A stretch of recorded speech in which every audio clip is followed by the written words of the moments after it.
All right, hey guys, we're back. It's Wes here. Just wanted to give you guys a little update before we head into the episode. This is a really good one. It's the last live recording that we did during the quarantine, and it's got our buddy Jacob on it. He's a really good scooterer, or scoot kid, scoot that rides down to the skate park, and we have a great conversation with him about taking slams and recovering from that stuff, skate park culture. So if you're interested in skateboarding, scootering, extreme sports in general, or just if you've ever been curious how we take a fall and then continue to just get up and keep trying, try again. If you've ever been curious what that's like for the people who strive to do that type of thing with their life, then we have a great conversation about it. And then if you stick around past the second half of the episode, we talk to a real-life Canadian, calls into the show, and we get his opinion on American politics, the weed situation, the Trump situation, and everything that's going on with the quarantine and the coronavirus pandemic. This was recorded on 4/20, so I get a little bit high, Austin gets a little bit drunk, our Canadian call-in is obviously partaking as well on 4/20. We get down and we have a good time. So I hope you guys enjoy that. I hope you guys enjoy. Oh yeah. Also, the dads are in the live chat. So Austin's dad and my dad, and it's been interesting having them listening to the live streams. But also, just a quick heads up that the audio drops in and out from like actual clean recording to live stream recording quality at about the halfway mark, a little bit after that.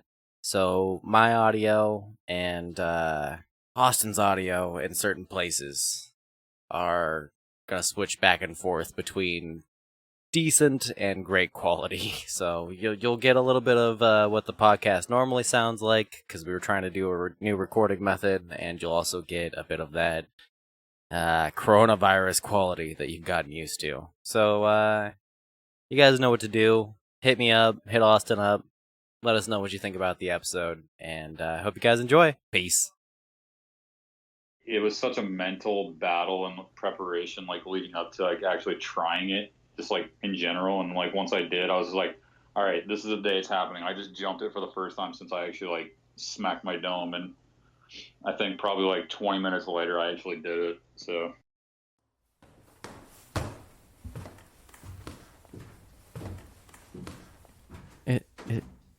Is that it up there? Is this it? I don't know, man. We're just gonna have to find out. Whoa. Holy shit, dude. I'm a jackass. And I go, once they took the staples out of my head, And then hitting a thorn bush with my face. What'd your mom say? and it's like, oh, there is a one true god of scooters. Snakes. I'm gonna be the next Alex Jones. I'll beat up your whole family. I'll beat up your family. We're not gonna hurt you. My dick is hard right now. Chill with us for a minute. I have a tampon of non-alcoholic Busch Light in my asshole right now, and my corncob pipe. Handing in a check with his motherfucking name on it. We've had a state of emergency since the end of March. I just want you to hold me and rock me to sleep. Gotta respect this game. Welcome everybody to Blue Skies from the Basement. I am Austin for our live show, and joining me as always is my buddy Wes. What's up, guys? How's it going? Savage Dad himself. I'm sorry we are starting this live episode so late. Having some issues with the kids and stuff like that. You know, people out there that have kids and stuff. You guys understand. You know what it's like to have to deal with that. So, I know your kid's not old enough yet, but have you ever had a moment when you're like arguing with somebody and you're trying to get a point across, and you know you're like so right, but the minute like you go to say the thing that you feel is the most correct, you realize that you're wrong as you're saying it? Explain a little bit more.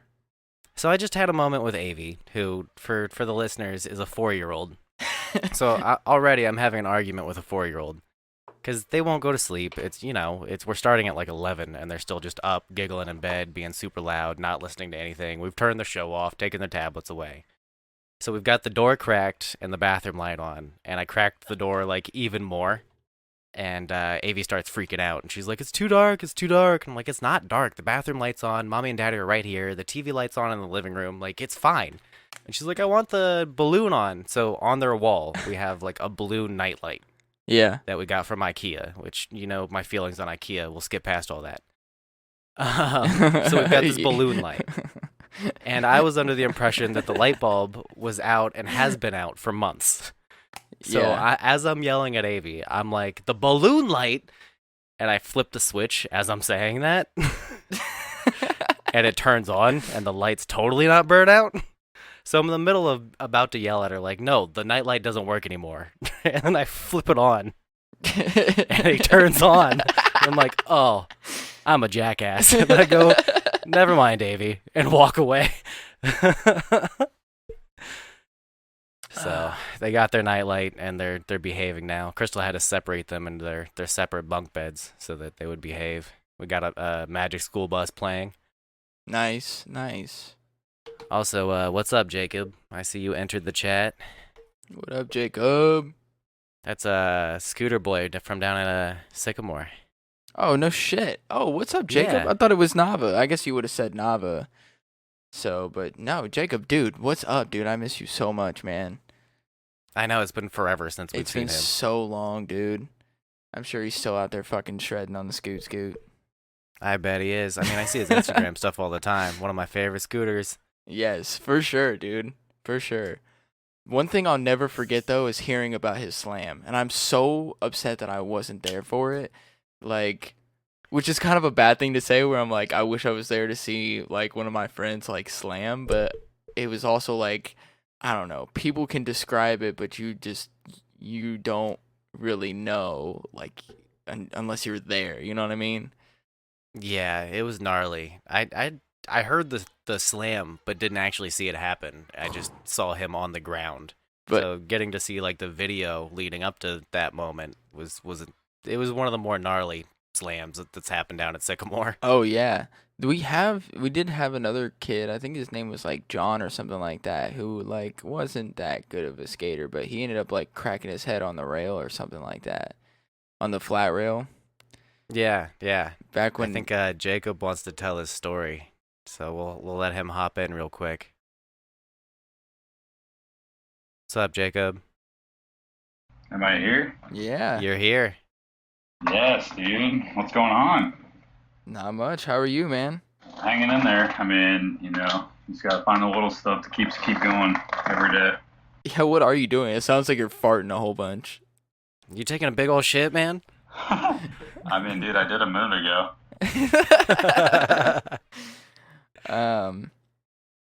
So what was that slam like for you, dude? So, I was even like before when I saw you guys were going live tonight, I even like messaged. I don't know who it was like that runs like the Instagram account. I feel bad for not knowing that. It's me. Okay, that's what I thought. I was just like, if I do call in, they might ask me about that. And yeah, so it was definitely like, I mean, it's definitely kind of a bore, but like at the time I was like mentally in a very bad spot and like leading up to it, and I just like was not caring what I was trying. And like a week before I like actually fell, I like landed that gap from the mini ramp over the deck into the other quarter, which is like, for me it's a little bit weird because it's an opposite like air. And I was just like, okay, sick, I've done it. And I'm like, cool, like I don't know, I mean maybe in the future I could do something better over it. And then the next weekend I went back there, and I was actually there with Nava's sister, and I can't remember, I think it may have been her boyfriend at the time. And I was just like, hey, I want to try to bar spin this. Like, can you film it for me? He was like, yeah, sure. Like, go ahead. And like the third try is when it actually happened. But the first two, I threw the bar spin and took my foot off. And I was just like, dude, why didn't I just keep my foot on? I'm like, just put your foot back on. So I was like, all right here I'm gonna land it, like pretty much like everybody says when they get super close to something. And I just like that try, I just like for some reason felt like something wasn't right in the air, and I was like, the last thing I remember was just like, where's my scooter? And then the next thing I remember was I woke up like everything was still kind of blurry in the back of the ambulance.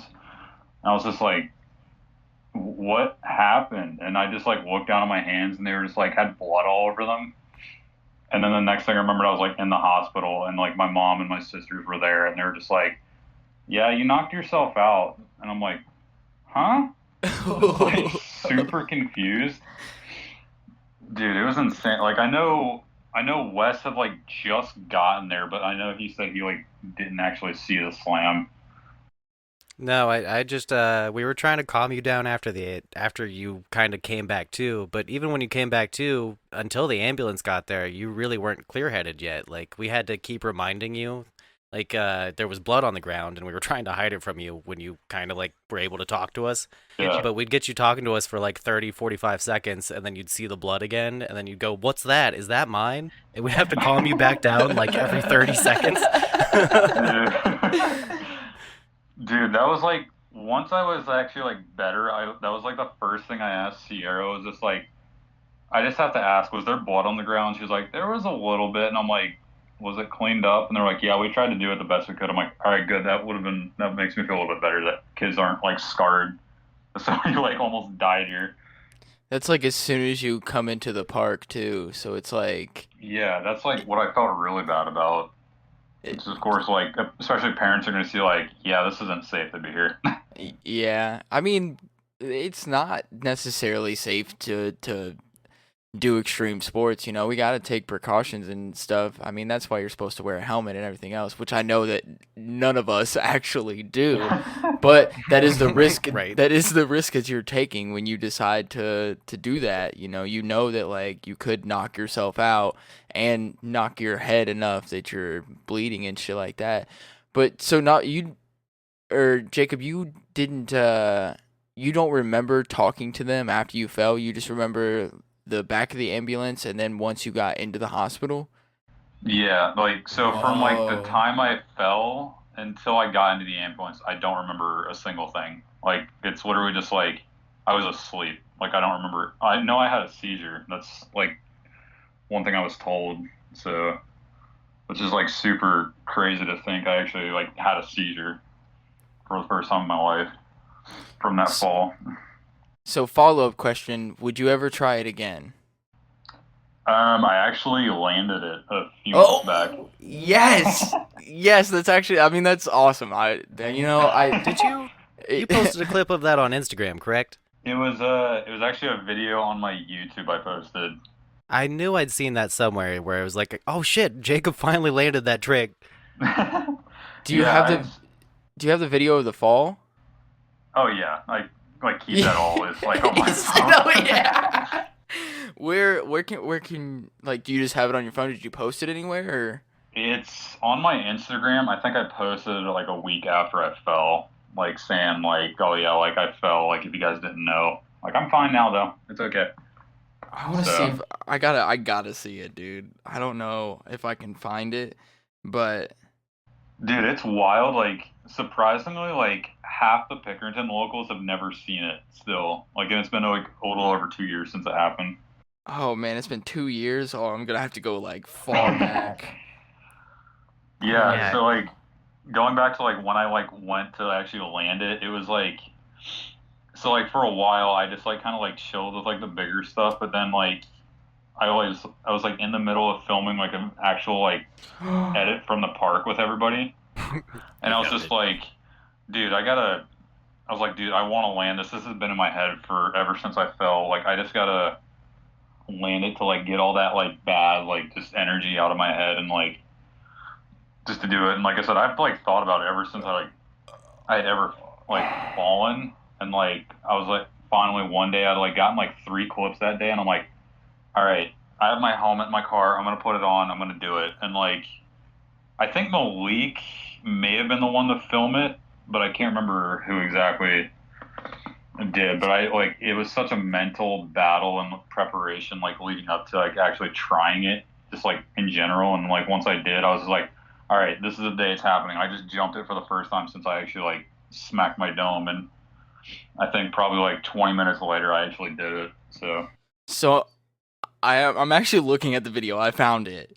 And what really happened, what fucked you up, was you landed on your scooter. Yeah, Like when you landed on your scooter, and that's what made you like slip out and like slam backwards. If you would It's have just one of the rare scooter banana peels I've ever seen. yeah, if you wouldn't have landed on your scooter and like your feet would have just hit the ramp, like it probably wouldn't have been as bad, and you probably would have been able to like walk away from it. But landing on the scooter was what, yeah, dude, that is fucking gnarly, dude. Looking at this shit, like and you like the Instagram just keeps replaying it, and like my mind is just so blown, dude, because I'm like, Yeah. you can tell it ends right after your head hits, but you can tell that you are knocked the fuck out, dude. Like. that was the funny thing is like once I actually saw the clip for the first time, and like once I was like actually like conscious enough, I was like, I like texted Caleb back immediately. I'm like, damn, you should have kept filming the whole thing. Yeah. Oh, dude, it got dark though. Like once you kind of started coming to, there was a moment where you were seizing a little bit, and it was like we were all freaked out. And probably best not to have that on film. Yeah, True. it's just kind of a reminder to me now. So I mean, it's like Yeah. I got over that like hump in my life, and like here like better than ever. But I feel like that's like a true, like that's just a true skate rat or scoot rat, where Scoot you're rat. like I fell and somebody was filming it, and I'm mad that you didn't continue filming afterwards. Yeah. Cuz all the like you guys remember Scarred, of course. Of Oh course.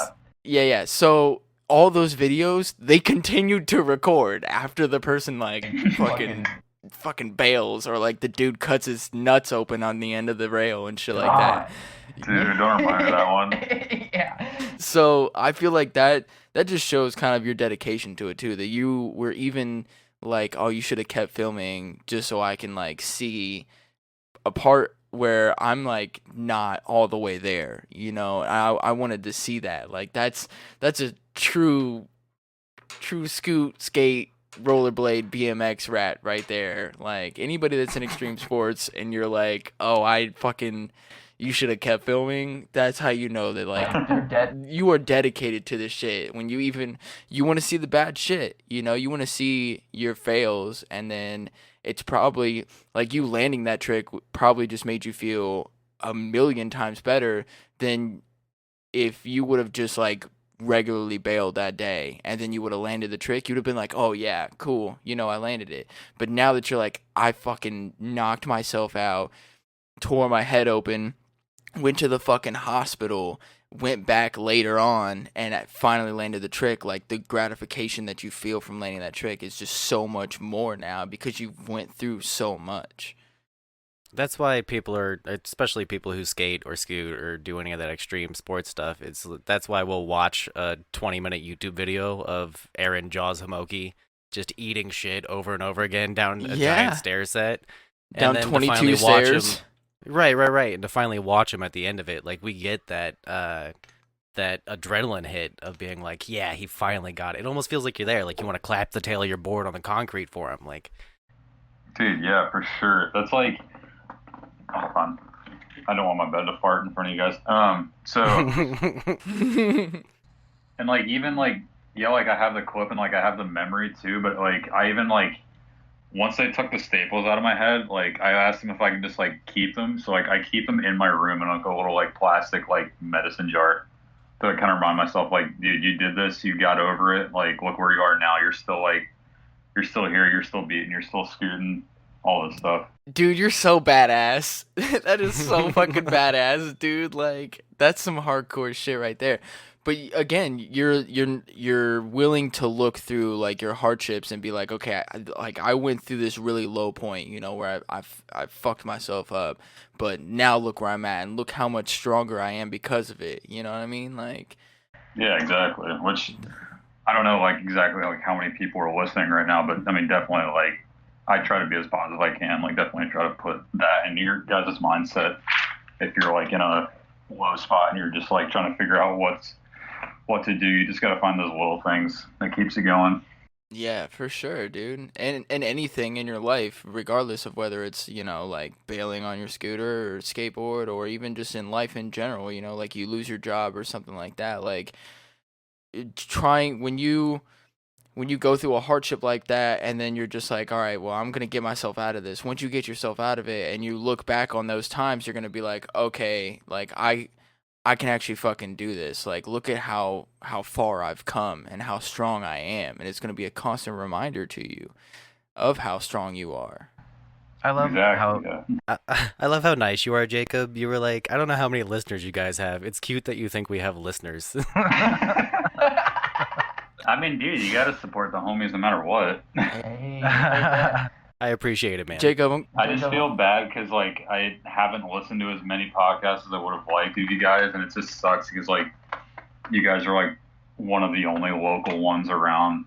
So I just feel bad that like I'm kind of slacking, but just before all this stuff started happening, just like life has just kept me busy, and I haven't found a good time to do so. But I mean, I'm definitely hyped, like regardless that I'm at least supporting a little bit, just like knowing you guys are a thing and listening when I can. So, you know. and you know what? That's all we can ask for, really. Like, we don't expect everybody to listen to every single episode, and like, we know that, you got our back in the first place, and you're a friend of ours just in general. And like, that goes out to all of our friends and shit too. Like, we're just friends. I mean, it's nice if you support the podcast and you listen to like every episode, but like, if you just listen here and there, I mean, that still counts towards our listening, views and shit like that. And it's still support. And we'll take whatever support that we can get. But we also know that, just you being our friend is like enough support. You know what I mean? yeah, it's Oh, hard yeah. out here in these streets. It's It's hard hard out out here. Yeah, dude. But Hard out in these bedrooms, you know? Jacob, I'm gonna fucking take a shot to you and your fucking slam, and then you going back and fucking doing the trick. And I'll take a drink for that, too. Fuck yeah, dude. Take a drink Cheers, for your boys. shot for... What y'all drinking? I'm drinking Crown Vanilla. Ooh. I'm taking I'm a shots. trash person, and I'm drinking Steel Reserve. I'm drinking probably the best, well, in my opinion, everybody has their own opinion, the best cheap beer in my opinion. Good old Bush. Have you tried the non-alcoholic Busch Light? I have not, no. It tastes like fucking Busch Light. It just doesn't get you drunk. Dude, I've like, I mean, like, I understand like people like the taste of beer, but like to not get like a feeling off it, like yeah, I have like a couple beers like a few times a week, but it's just like, I don't know, it's just strange to me.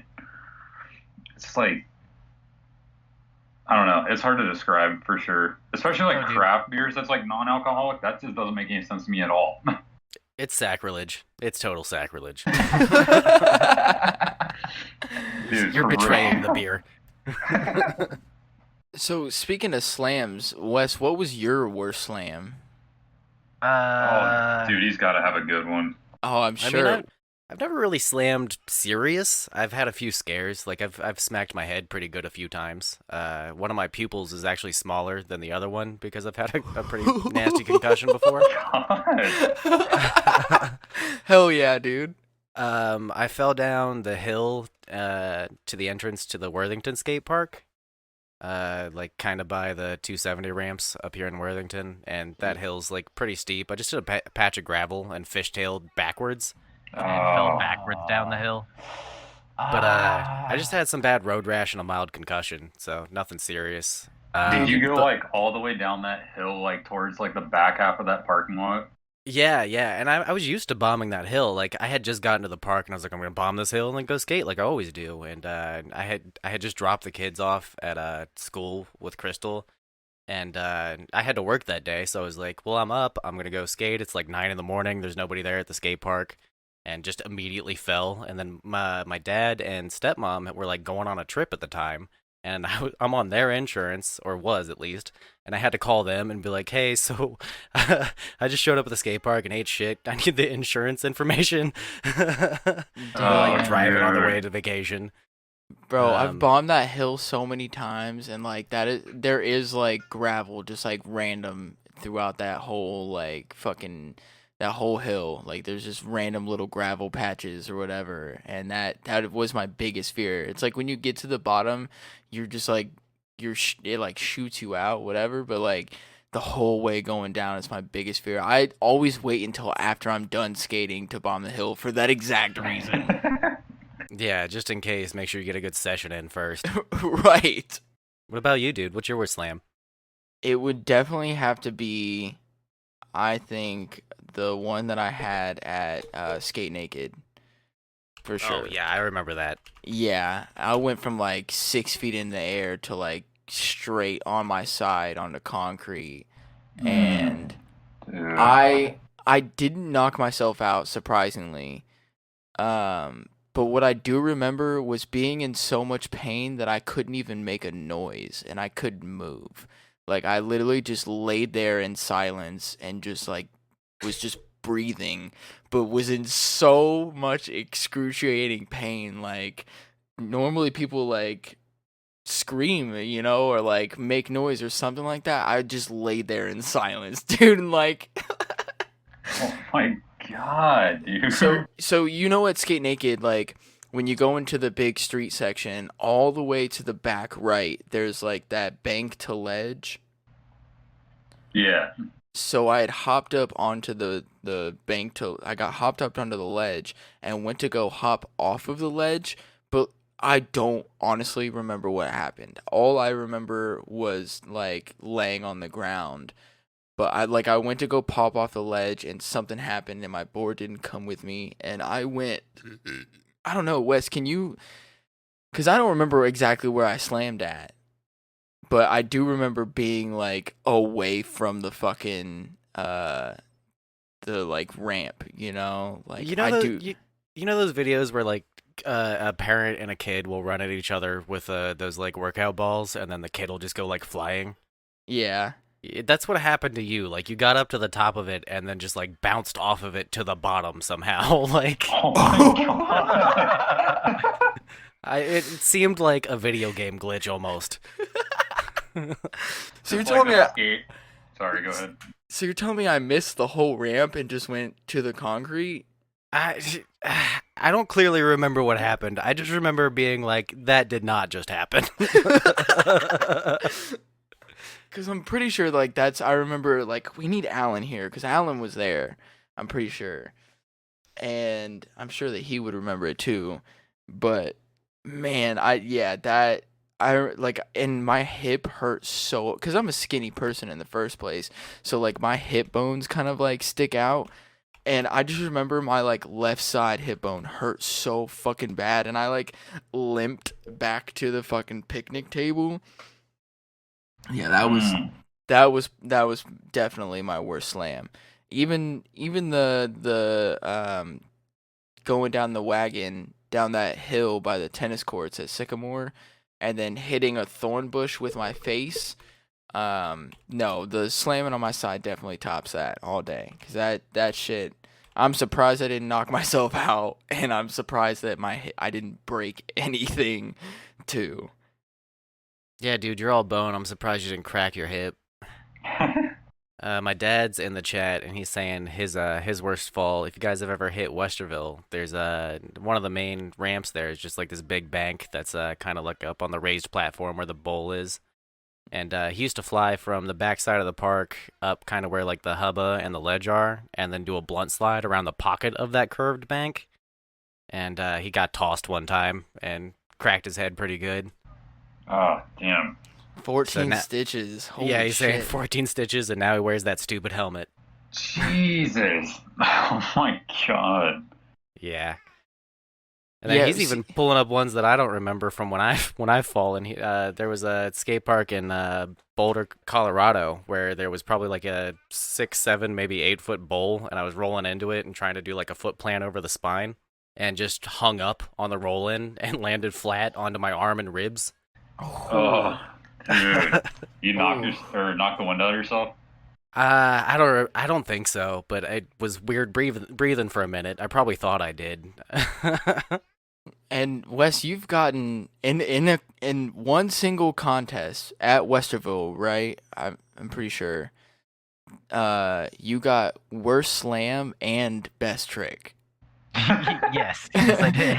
And if that doesn't fucking say something about you and what you can do, then I don't know what does. Cause that is you to a point. Yeah. You had to get your ribs taped. Oh god. Yeah, for the roll in, we went straight to the like urgent care or emergency room after that, and in Colorado, like we're on a vacation trip, and came back home to my mom with my ribs taped. Oh my god, what'd your mom say? My mom never really liked to watch me skate, but I think at that point, like she'd gotten used to me falling, and she knew that I took it seriously enough that like stuff like that was gonna happen. But she was always kind of the overprotective mom anyway, so she wasn't happy about it. I'm sure she gave my dad some shit. I didn't hear about it though. Oh jeez. She's like, well, I'm just glad you're okay. And then when they get behind closed doors, she's like, see, this is why I don't want him to fucking skate. Oh my god. Jesus. How Good long have you times, been guys. skating for, Wes? 14 years? Longer 15. than that, man. I started when I was 7, so Oh yeah. was that 20 years? Damn. Yeah, I mean I've taken breaks in between, and when I was 7, I wasn't very good. I probably didn't start taking it seriously until I met my dad later in life. Probably like 11 or 12 years old is when I started to like learn actual tricks. Okay. Speaking of your dad, I do actually. So like when I was younger, I always kept like if there was ever like any like skateboarding or like skate park articles like in the dispatch, I was like, oh cool, I want to keep that. And like I kept the article that were like they were talking about you and your dad in that. Like Oh, I can't yeah. remember where it is. We just talked about that recently. We did. Dude, that's sick. That's fucking funny as hell. Yeah, I think that was when we were talking to Ian and Marquez. I don't. That Yeah. episode's about to come out tomorrow. Oh shit! So I just accidentally snuck a peek at an episode. No, you're all Yeah. good. That's perfect. That's crazy. So Coming on this episode of Blue Skies from the Basement. so Jacob, would that be your worst slam? Was the one that we've talked about? Oh yeah, hands down Yeah. for sure. Hard. I mean I figured, but I was just like I might as well ask. Like there could have been something else, but I figured that would have been your worst one. The Have you ever only bro- one. Sorry, have go you- ahead. Have you ever broken a bone? From scootering, yeah, I broke my ankle once. Oh, okay. It was actually Justin Waller was actually. So it's always funny because he always says he's at fault for it because it was Shout out J-Law. Right. I think it was I want to say it was 2013. It was like my freshman year of high school, like the very end of the year. And like I had just learned how to like tail up over the spine and like I was like starting to get comfortable with it. And like there was one day I like wasn't even gonna go to the skate park and I was over at one of my friend's house and he was like, hey, you wanna go to the skate park? My mom would drop us off. I'm like, yeah, sure, let's go ahead. And like we went there and like not even 5 minutes in, Justin was like, hey, do a whip over the spine. Like, all right, cool. I know how to do them now. Like straight jumped it once. I'm like, and I landed a little flat. I'm like, oh, that was kind of weird. Fuck it, I'll just do it anyways. Turned around, I did it, and when I tried to whip it, I caught it weird to where my foot was halfway on the deck, and I rolled my ankle and I broke it. So like the last month of school, I was on crutches. Dude. Oh, Every man. time I see him now, he's like, dude, I feel so bad that I broke your ankle. It's the funniest thing afterwards. I'm like, dude, it's whatever. I'm like, it's another story I get to tell. Man, see, that's something about like now that I'm older and I also have kids and I've got like responsibilities and shit that I can't go as I mean, I don't skate that much anymore regardless, But like even if I do go skate, like I can't do crazy shit like that because if I roll my ankle or break my ankle or break my arm or something like that, like I'm gonna be out of work, and then that means that I like lose money, and I can't fucking do that. You know what I mean? So like it sucks like that this is where it's at now that I can go and skate and just I have to kind of like know my limits, you know, and don't take it too hard because if I do end up hurting myself, then you know that's gonna screw us over a lot. So Yeah, Exactly. dude.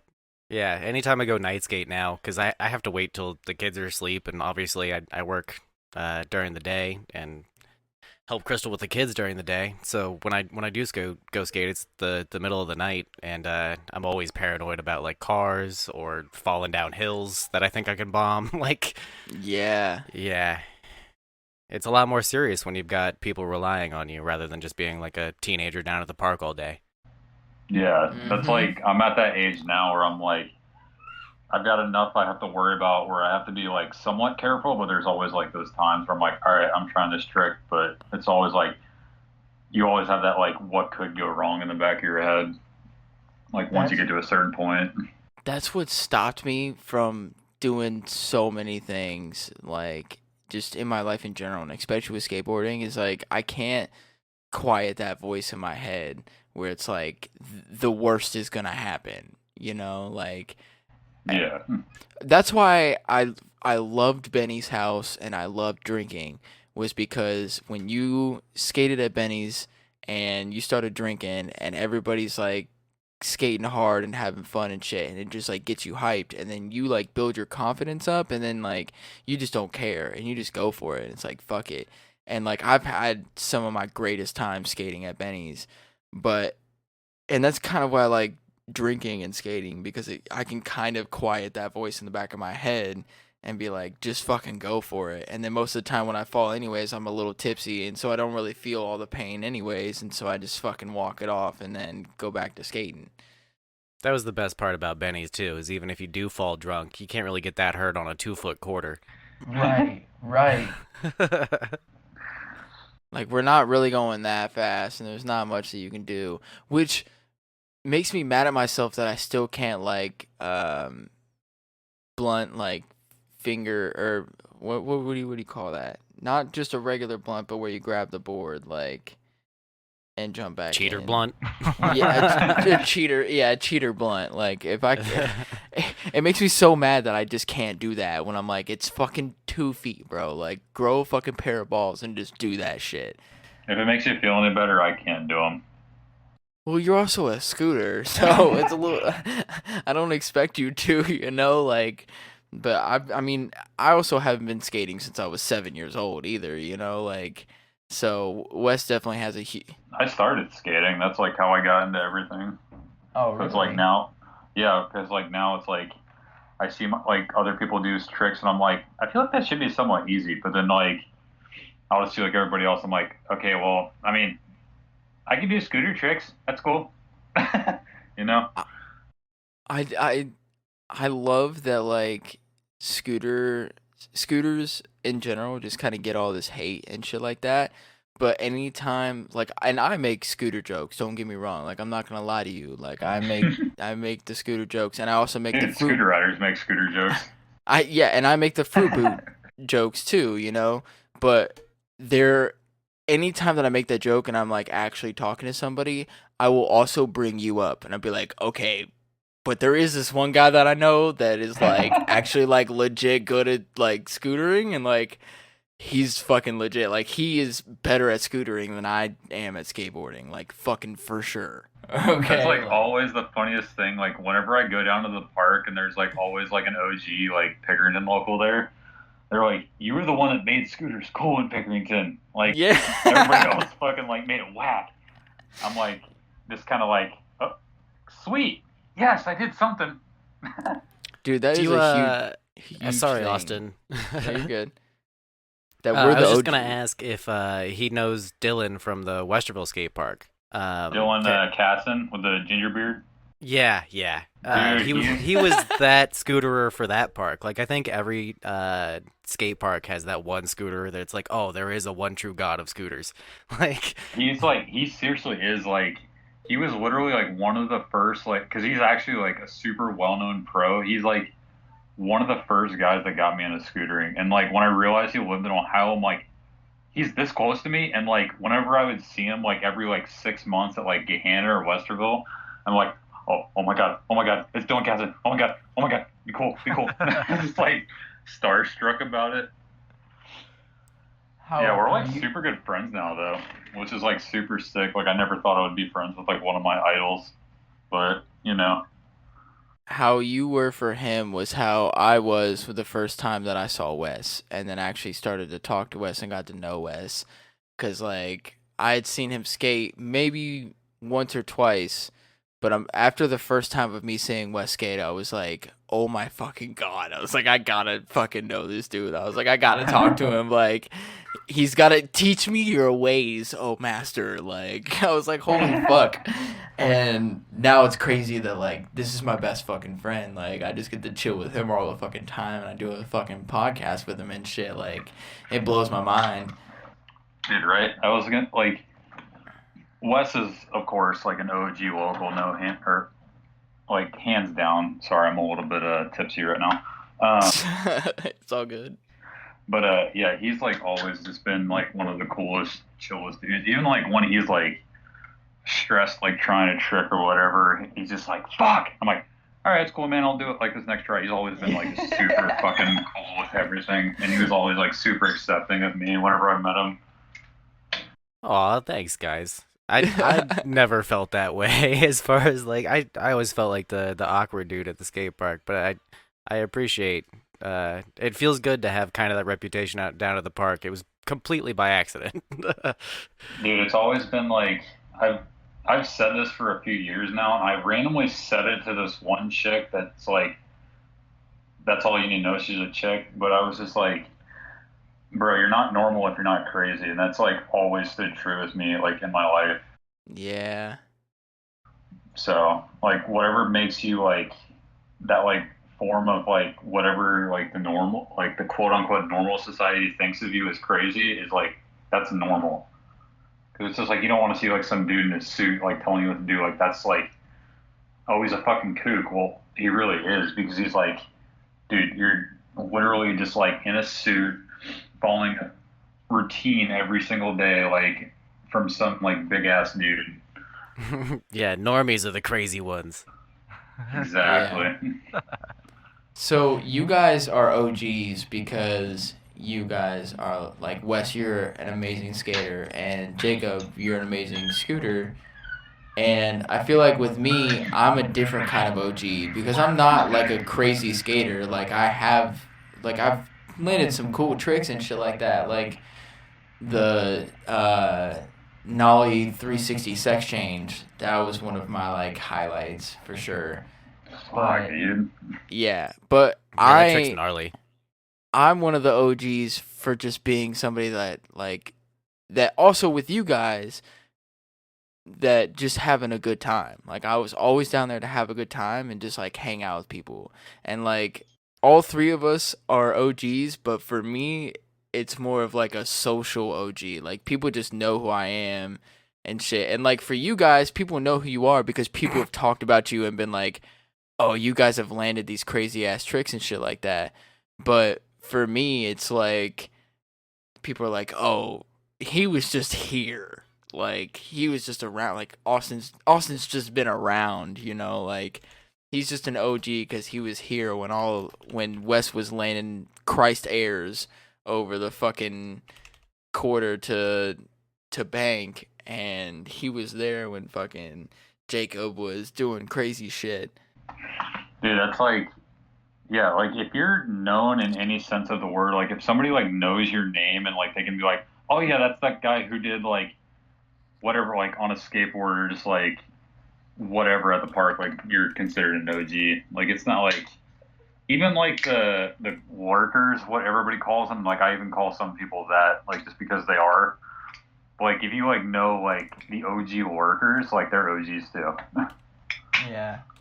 I think it is cool. Like there's been times in the past couple years where I've gone to the skate park and just been sitting there like chilling and ended up talking to some of the younger kids, and they're like, "Oh, I've heard of you. I know who you are." And I was like, "How? How the fuck do you know who I am?" Like, no. You need to tell me who the fuck told you about me, because I'm not that fucking famous. But I'm like, if I feel like if you guys go down there, to the park, and they're like, "Oh yeah, I've heard of you." Okay, yeah, I get that, because I'm a fucking crazy ass skateboarder or scooter kid. Like, I've either done a Christ air or I've slammed so hard, that I had to go to the hospital type shit. But That's like, I just have social status. yeah, that's just like Ethan. Like, dude, he's like one of those like super dedicated kids that like knows everything about Pickerton skateboarding. Like, and it's the coolest thing ever. I think it's super cool that it's general. Not sure which Ethan you're talking about. Austin's right. You'll have to clarify. You may have seen him, Jess. He hangs out, or Wes. He hangs out with like Jesse and all of them. Oh, okay. I know the crew. I haven't been down there in so long. But what I was gonna say is that I when I first started skating at Pickerington, we had like just moved to Pickerington and they had just built that park, and the guy who got it built was a local skater. So there was like a group of OGs for even our group of kids. Like when I started skating down there, like I said, I was probably like 11, 12, 13 years old. So there was like the 18, 19, 20-year-old kids down there that were shredders that I looked up to. And then eventually, like, we learned everything we could from them. The park changed layouts a few times, and we became like the group of local skaters that everybody knew down there and looked up to. Like then there was a new group of kids. Like Jason would show up at the park, and now he's an absolute shredder. And I Oh my remember him God, being like Jason, 8 years bro. old and showing up, like Jason, I fucking love that kid, dude. Dude, same. He's like, I've always like, even though he's like, I'm pretty sure he's like in college right now. Like, he's up in That's like, so crazy. dude, right? And like, I'm still like super cool friends with him. Like, every time I talk to him, he's like, yeah, you want to like go to the park or whatever? And it's like, it always sucks because I'm like always at work or whatever. But it's like, he's always been like one of the coolest people that I've like stayed in touch with, like at this, like from Pickerington. That's what's up. Yeah, I've made so many friends from the park, and I mean, I could sit here for a good couple, like 10 minutes, and naming all the fucking people that we've met from the park. I mean, including so Wes 20 and, minutes. Yeah, uh, Wes, and I mean, you two just in general, just right now, So like, and it's awesome. Like I mean, I have like skate or die tattooed on my arm, on my forearm, and like, Sycamore was such a fucking difference in my life. Like, I'll never forget that fucking park. And even being there for like Wes, you talking about how there was the OGs before you, and then like you became an OG, and then like me becoming an OG, or me and Jacob becoming an OG, and then now you got like Jason becoming an OG, and like Skylar and shit, and Oh, Michael. dude, Skylar. Yeah, And Michael. Skate Mike. you skate Michaela. Let me pull out the old fucking name, okay? Skate Michaela. Bro.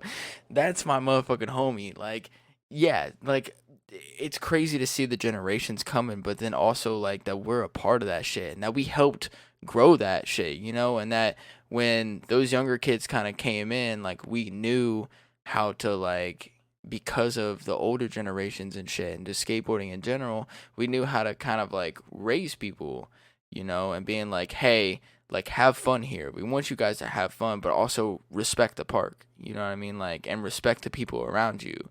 Like, Exactly. this is a safe place for everybody to come and have a good time. And I mean, even fucking, I'm pretty sure, Wes, you got a boxer's fracture too, including Cody? I Or did am what?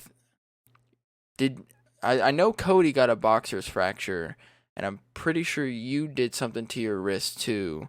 When I was when- younger, I fell on a motor scooter and had a green tree bend in my arm, but I've never fractured my wrist. Oh no, when the kid brought the gun to the park. Oh, Jesus. Yeah. no. And I didn't get anything from that, but I did confront the kid. Like Okay, I know Cody got a boxer's fracture from that though. Yeah. Almost positive. No, you're right. That we both Okay. got in that kid's face because even though it was a fake gun, it was still like it looks real, and you can't be down here with that. Like No, because you're gonna.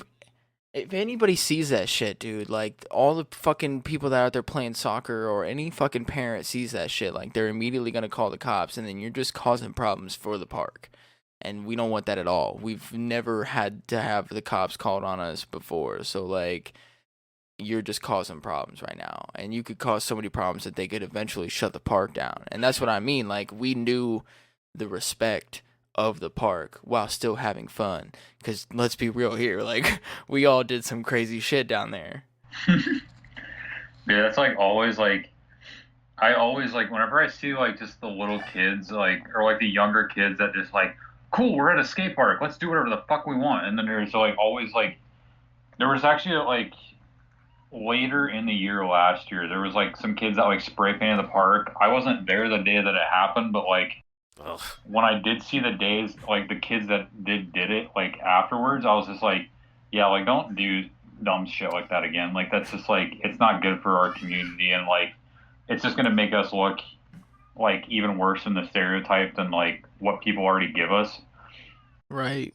When people like all the soccer kids and like the parents, they're just like, oh, cool, a skate park, and like as long as we're not doing like hood rat stuff, it's just like they're just gonna be like cool, like they're part of the community too, like they're doing like what they believe in and like are passionate about.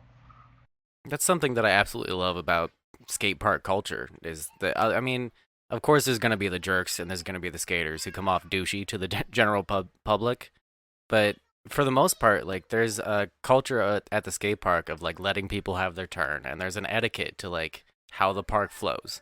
And for somebody outside looking in, they don't necessarily know that and just assume that everybody there is like in it for themselves. It's a very singular sport. Like it's not a team sport. So everybody's trying to land their tricks and fuck everybody else, but that's often not the case. Like we try to the people who are locals at a park will try to enforce like the agreed upon unspoken rules of that park. That's like why like especially at Pickerington, because like I've noticed like from like all the other parks I've been to, that's one of the reasons I love like my local skate park so much is because we're such like just like an accepting like town like with skateboarding and all that. Like whenever like because I'm always there like usually pretty early whenever I can. And there's always like the parents that are just like, just let me know if like he's in your way, or like if they're talking about their kid. And I'm like, no, it's cool. Like I honestly like it's good that like I really appreciate you like saying like, oh, if he's in your way, but I'm like, no, like it's completely okay. Like he's learning. Like I understand that. Like go ahead. Like if he wants to take his turn, he can take his turn. But also, like, there is that thing of, like, we're going to let your kids have your turn, but then also know that we are letting your kids have your turn and to let us have our turn, you know? Yeah. Like, don't just let your kid just fucking run around. Like, also let us go, too. Which, like you said, I've seen that a lot, too, where, like, parents, will be like, hey, all right, no, come over here, like, let them have their turn, and we patiently wait. And Wes, you talking about that it's that unspoken rule of respect to every other person that's there, where it is kind of a singular sport, where you're in it to land the trick for yourself. You're doing this for yourself and to land a trick that you want to land. But you're also giving everybody else in that park the same opportunity that you also want. And how many times have you been sitting up at the top of a quarter and you're about to go down, and then you see somebody else on the other side, and they just happen to not notice you about to go down, and then you guys do that awkward thing where you're like, oh, no, you go, it's okay, and they're like, no, you go, it's okay, and, like, you do this, like, friendly fucking, hey, it's okay, and then finally one of you goes. Like, it's so cool to have that unspoken rule, and that it travels also from, like, skate park to skate park when you see somebody that is an actual like skater and that actually respects people and they wait their turn and shit like that. It's automatic that you like respect that person and that you're like, okay, no, this guy, like we'll let him have his turn. We're not just gonna snake him and be a dick, you know what I mean? Snakes. That's like always like the parents like that's over half the time like the parents will be like, they'll always like tell their kid like whenever I'm like even if I'm just like standing at the top of a ramp like taking like a drink or whatever on my water bottle, they're like, careful, he's like trying to go take his turn. I'm like, no, no, no, it's okay. And like I'll just be kind of like, I do appreciate you like understanding that though, and like teaching them right, which is like always just really cool. But I'm just like, I always try to like teach them right too, just because it's like a lot of the people in like the bigger cities, they just always are just like, oh fuck these little kids. But I'm just like, dude, you were there too, regardless of what like roller vehicle you were on. It's like just help them out. Yep, and that's exactly how we need to be as a community. And wanting to keep like a park like that is like respect your park, and then also respect the people that come into the park, and not just make it like not don't just single like these, like you're not the only group that's there to do it, and you gotta let the younger generations come up, because if you just cut them out and then when you leave and there's nobody else that comes to the park, then they're just gonna close it down anyways, and then they're gonna tear it down because nobody uses it, because you were the one that kept people from coming in and making it a friendly community. You know what I mean? Exactly. That's like, even if I go to like any other skate park, I'll just be like, even if like after I'm done like warming up, and if like even if I don't say anybody like something to anybody because they were just like doing whatever, if I'm like close to them, they're like, hey, what's up, man? Like just to kind of just try to like make like that positive impact, like make it more welcoming. Yeah, yeah. And I definitely think, like you were saying with the kids like spray painting, it's like explaining to them like, hey, like I know that, this is a crazy place. We fucking drink and smoke and a whole bunch of other shit down there. But you also need to respect the park, and respect that if you do this shit, then it's only going to look bad on us. Like, we try and be discreet about everything that we do while still having fun, because we need to keep that kind of image, because we're already labeled as like, you know, delinquents basically, just because we skate or scoot or BMX or rollerblade. You're already looked at as like a delinquent, and that you're, some anarchist, and you don't listen to authority and yada yada yada, when that's not necessarily the case. We just want to go out there and have fun, and we have a different way of having fun than people who go out there and play ultimate frisbee or who golf or play soccer. That you don't drink while you're doing those things. Well, we fucking do.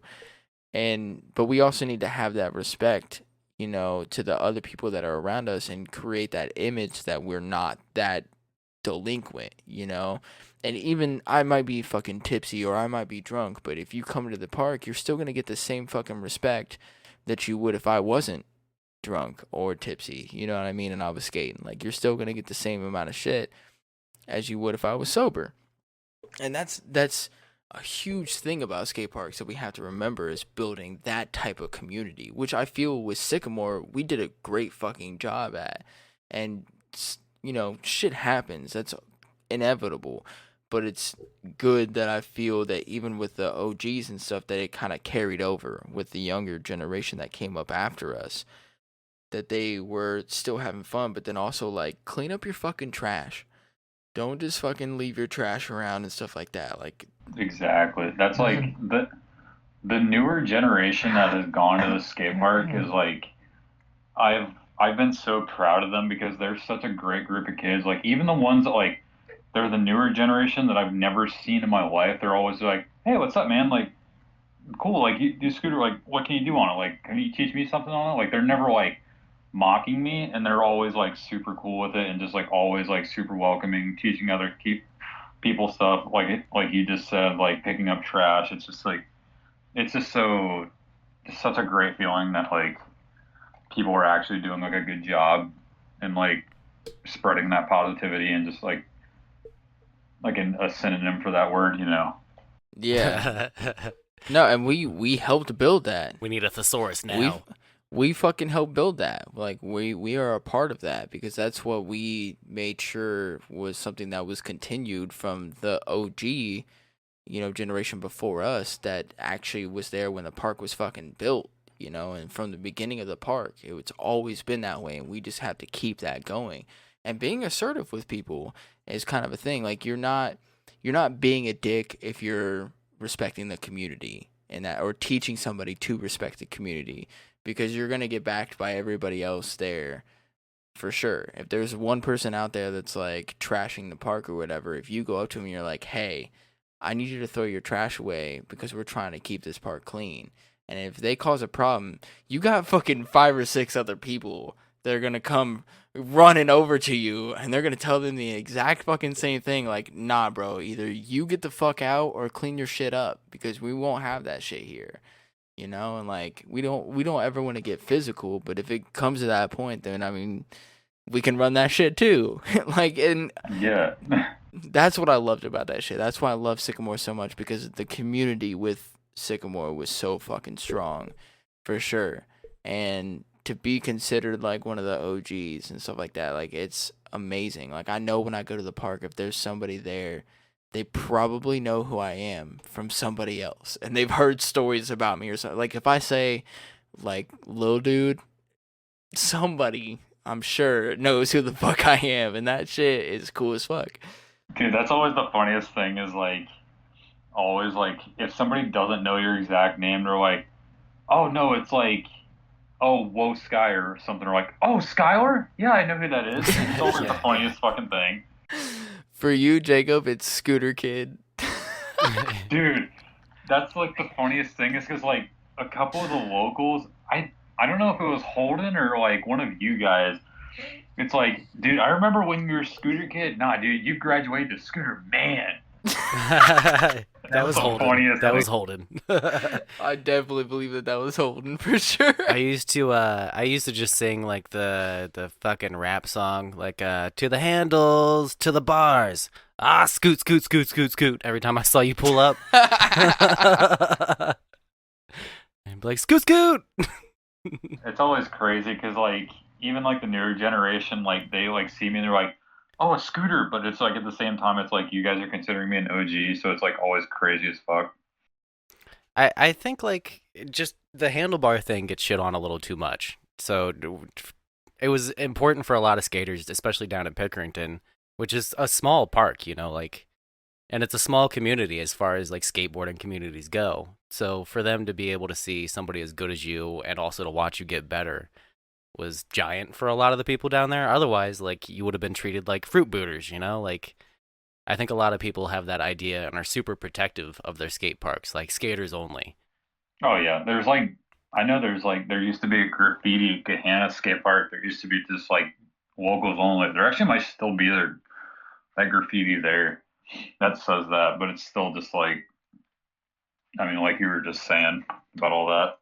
Yeah, well, and it speaks to, again, how great the community at Pickerington was, because there was never any of that at Pickerington, at least not that I saw. And there's definitely parks that I've skated at, like Gahanna or Reynoldsburg, where I've gotten bad vibes, where you show up there and it's very much like, oh, you don't belong here. And those are never the parks I enjoy skating. JFK is like one of those. It's just it's always like it's either like Pickerington where it's just like it's everybody's super cool or like they're always just like shitting on you, which is like it's always like kind of frustrating because it's just like I don't know why you guys can't just be like one or the other. It's just like stop giving me like mixed emotions. Like I don't know. It's kind of just hard to describe that, but Yeah, no, I get it, dude. I have a bad experience with JFK from like early in my skate career that has always stuck with me. My little Fuck brother's JFK. dad. Right. This freaking diaper ramps, man. Slippery ass diaper ramps. Dude, and the fucking shitty ass concrete on the bottom too. Like, Some of the worst pavement ever skated. yes, seriously. But yeah, when I was probably like 12 or 13, my little brother's dad, he has a different dad than me, for the listeners. He brought me to the Reynoldsburg skate park, and I still hadn't like gotten comfortable with rolling down big ramps. So he was trying to get me to go down it, and I was like I had some stage fright because there was shredders there. And I rolled down it and hit that terrible pavement and just, you know, face full of asphalt. Like, just fucking ate it at the bottom of the ramp. And so now every time I go skate there, even though I'm good at skating now, comparably, I still think about like that slam and how embarrassed I was in front of the shredders and just how slippery that fucking park is. I hate it. Yeah, dude, I haven't been there in forever. Like, I just can't. I don't know. Like, they even like stole like angle iron off one of the boxes. I was just like, dude, this is ridiculous. Yeah, fuck that park, dude. And it's right behind the police station too. Like, fuck, dude. Like, it's just you would think At least that. Pickerington built it around the corner. Yeah. You would think that with it being behind the police station that it would be like cool and shit and people would be cool, but it was like the exact opposite happened. It was like because it was behind the police station, people were like, I'm gonna be as shitty as possible because I'm so close to the police station. You know? Like, I don't know what it was, but I always hated going to JFK for the ramps, for the concrete. Although I will say that because of those diaper slippery fucking ramps, that's how I learned to do the I don't know. Benny calls it the Caldwell, but whatever the fuck that trick is that I do, I don't know. There's not really I don't know if there's a name for it or not. NBD. Yeah. Yes. But the one where I like slide into a fucking feeble, like I go up regular and then slide into a feeble and whatever. I learned, anyways, that trick that I fucking do all the time. I learned that at fucking JFK because those ramps were so slippery. I was able to like slide it easily and then just transferred that over into like Benny's and other places and shit. Yeah, don't get me wrong. I mean, some of the skaters who grew up on Reynoldsburg are some of the best skaters that have come out of Ohio because of the quality of that park, especially for like street skating. Like the people who would skate that box setup that they had there or the rail, they got incredibly good at just skating bad conditions. And some of the best skaters I've seen skate Pickerington are from Reynoldsburg. Oh yeah. There's like, what's that? I know he's Oh, a yeah. West. He always goes to Westerville. His name's oh shit. There's a black guy I'm thinking of specifically, but I can't remember his name. I do remember. Yeah, there's that. Oh fuck. There's him, and then I know there's that one guy. I think his name's Dan or Phil or something like that. Yeah. If I'm right, he always used to go to JFK just to skate that box, and he's like one of the, like the most known like Columbus skaters. I know a few. I know one that I'm specifically thinking of. His name's Brian. I don't want to say his last name. But his last Shout name out Rando Brian. his last name starts with a C. So if you know a Brian where his last Brian name starts, Cranston. no, Breaking Damn. Bad. Breaking Bad. but he was a great fucking skater too, and he was from like JFK and like Reynoldsburg area. So And also the dad, Malcolm in the Middle. but it is that thing where it's like with street skaters, you know, where that type of roughness can create a great skater if you have the patience for it.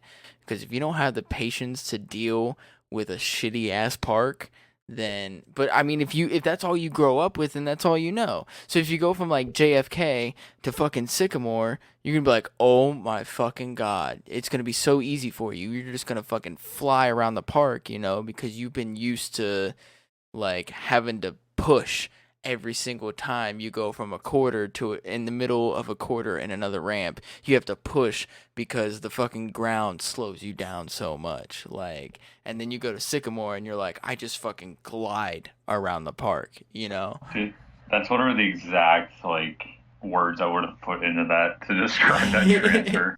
Yeah, dude. And that's why I kind of like I'm a little bit upset that that's how I learned how to skate was at Sycamore because I can't skate street all like that. Like it's so difficult for me to skate street because I'm so used to Sycamore where it's just like smooth fucking concrete and then like smooth metal ramps. Like it's just smooth all the way around basically. There's a little Yeah. bumps and shit from the metal, but like for the most part it's pretty fucking smooth. I used to be able to before they moved it around the most recently time, I used to be able to manual all the way, literally the entire way around the park. So it's like, you can't do that at JFK. There's no fucking way, dude. You would stop 10 feet after you came down off of the quarter pipe and went into a manual. You would literally stop. Yeah, even if you rolled in off of that like 8-foot roll in, that's Yeah. by the time you got halfway Yeah, across the dude. park, you're at a full stop. Yeah, dude, that's what I'm saying, man. Like, You there's just like hit a pebble that was built into the skate park with cement fucking around it. That pavement is skate stopper. Like it's made out. They just poured skate stopper into the ground. Like I think they did that on purpose because the people were like, "Hey, we want a skate park here built," and they were like, "Okay, well, you got to start a petition." So then they got like 200 people to sign a petition to get a skate park there, and they're like, "All right, well, if we're gonna build a skate park, we're gonna build it behind the police station so we can keep an eye on them, and also we're gonna build it as shitty as possible so the least amount of people want to skate there, because we really don't want to." 2020. I got you. Okay. I'm gonna be the next Alex Jones for the JFK skate park. have you guys seen the pictures online of? I mean, a lot of the articles being written about this are happening in California, but the pictures online of them filling skate parks with sand because the parks I are was closed. just talking about that with one of my friends. You said what? Venice skate park, they literally took the sand from the beach right next door with a bulldozer and just filled it in to the skate park so people wouldn't use it. Yeah. It's absurd. My dad says they're using mulch too, up in the chat. Yeah, What there's the like other fuck? skate parks that literally use like mulch to fill it in, dirt. Like Australia is using like dirt to fill it in. It's terrible, man, because I mean you're degrading the quality of the ramps, and there's gonna be weeks after all this passes over. I mean, who knows when that's gonna be? But once like we can kind of go back to normal and people can skate those parks again, it's gonna be a huge pain in the ass for a long time. Well, no. So you're telling me that the city went in there and filled the parks in with the sand, right? Yeah, it's to deter people who are still going to the parks. Okay. Well, then guess what? The city is gonna put it straight back to the way that it was before. And if they you don't, would hope so. I mean, Yeah. again, I would. You're right. I would hope so. But if not, like, how fucking shitty is that gonna be? I will fucking fly out to California, okay, for a weekend, okay, just to help out and uncover Okay. that shit. Insane. At least for one day, bro. Like, and after this shit happens, like, if it's like right after this all this coronavirus kind of dies down, I'm sure that flights will still be cheap as fuck because they're still trying to like get back from everything, and it's gonna be cheap. So we could probably do a round trip to California and back for like $59. You know what I mean? Go out there, stay out there for a fucking day, and at least help out for a day. You know, like I'm sure that we could do us three. We could do a lot of work in one day. You know what I mean? Yeah, screw the American Red Cross. This is the cause I'm down for. Yeah, for fucking sure, dude. Hey, We're gonna measure it in acres though, because we're from Ohio, and because everybody else thinks that's what we measure shit in. Yeah, there's about a half an acre here of sand. So, How many bushels of corn is there? Oh, you know. Can you? I don't know how much sand is here, but I do know that sand equals corn, and there's about 500 bushels of corn here, so it'll take us about 2 days to get them 500 bushels of corn out of here. But I just Oh my wanted to tell you guys, and I know that our listeners will listen to this. If you're not listening to this live, you'll listen to this a little late. But happy 420 2020. Oh. Happy 420 to those who celebrate it. Yes. Mm-hmm. I honestly forgot that it was 420.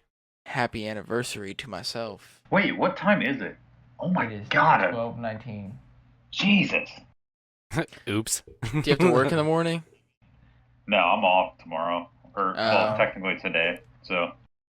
Actually, Wes's dad, I don't smoke. Shout out to Wes's dad. So No, I think he was talking to me because I said I forgot you? it was 420. he probably was. Now that I'm thinking about it, he probably was. He totally was. Confirmed. Can That's confirm. fucking funny. That's fucking funny. But Just Wes is just like, I think it's 420. Just all of a sudden, like Wes's dad texts him, "It is 420, son." but no, I've been married to my wife for a year. Yeah, dude. Happy anniversary. Thanks, Hey, man. congratulations, Thank bud. thank you. It's been a roller coaster, but it's been great. I wouldn't Is want to. is the baby still up? She went to bed with the baby. Oh man, bummer. Yeah, I know. I was really know. hoping I'd be able to get to talk to Honesty. She can't do this late at night shit. And I mean, I literally have to be up in 4 hours. So, Is Honesty the baby's name? no, Honesty is my wife's name, Okay. What's the baby's Amelia. name? Amelia. Aw, that's adorable. Yeah, I mean, if you go onto like my Facebook or my Instagram, you can see pictures of her, man. I post pictures of her. Oh, I have all seen the her on time. your Instagram. That's true. Yeah. I didn't know her name. Yeah, Well, my Amelia. memory is kind of spotty now, but you know. You sure you don't Yeah. smoke, Jacob?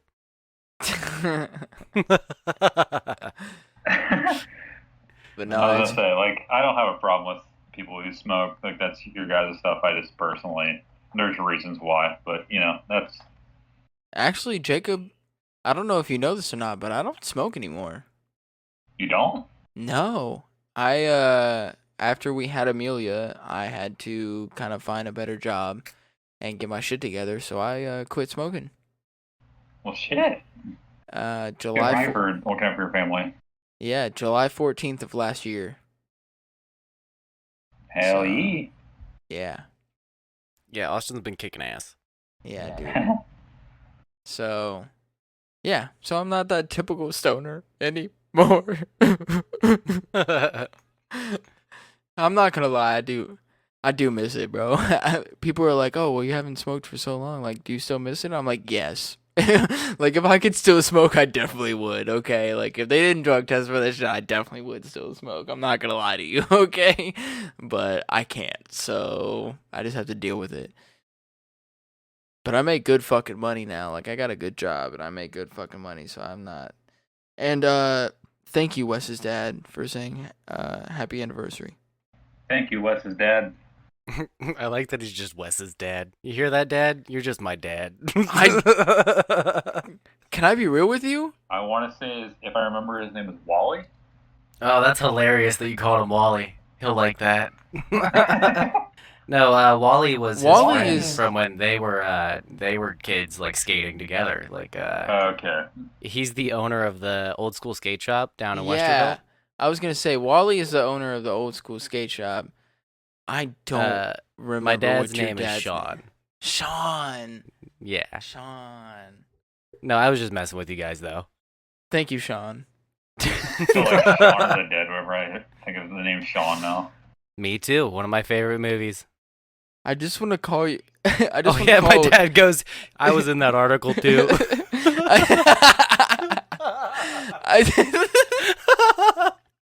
You're famous. Hey, Can you sign my copy of my newspaper article for me? Sean. I'm sure can he I, would love to. Sean, can I call you Dad too? Same. Go to And bed. can we just call you Dad? Oh, he said sure. Cool.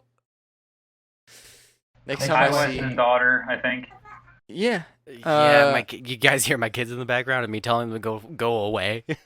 Is that Avi or is that Ollie? It's both of them. They're asking for apples. No, go to fucking sleep, dude. Yeah, go to bed. Why are you up?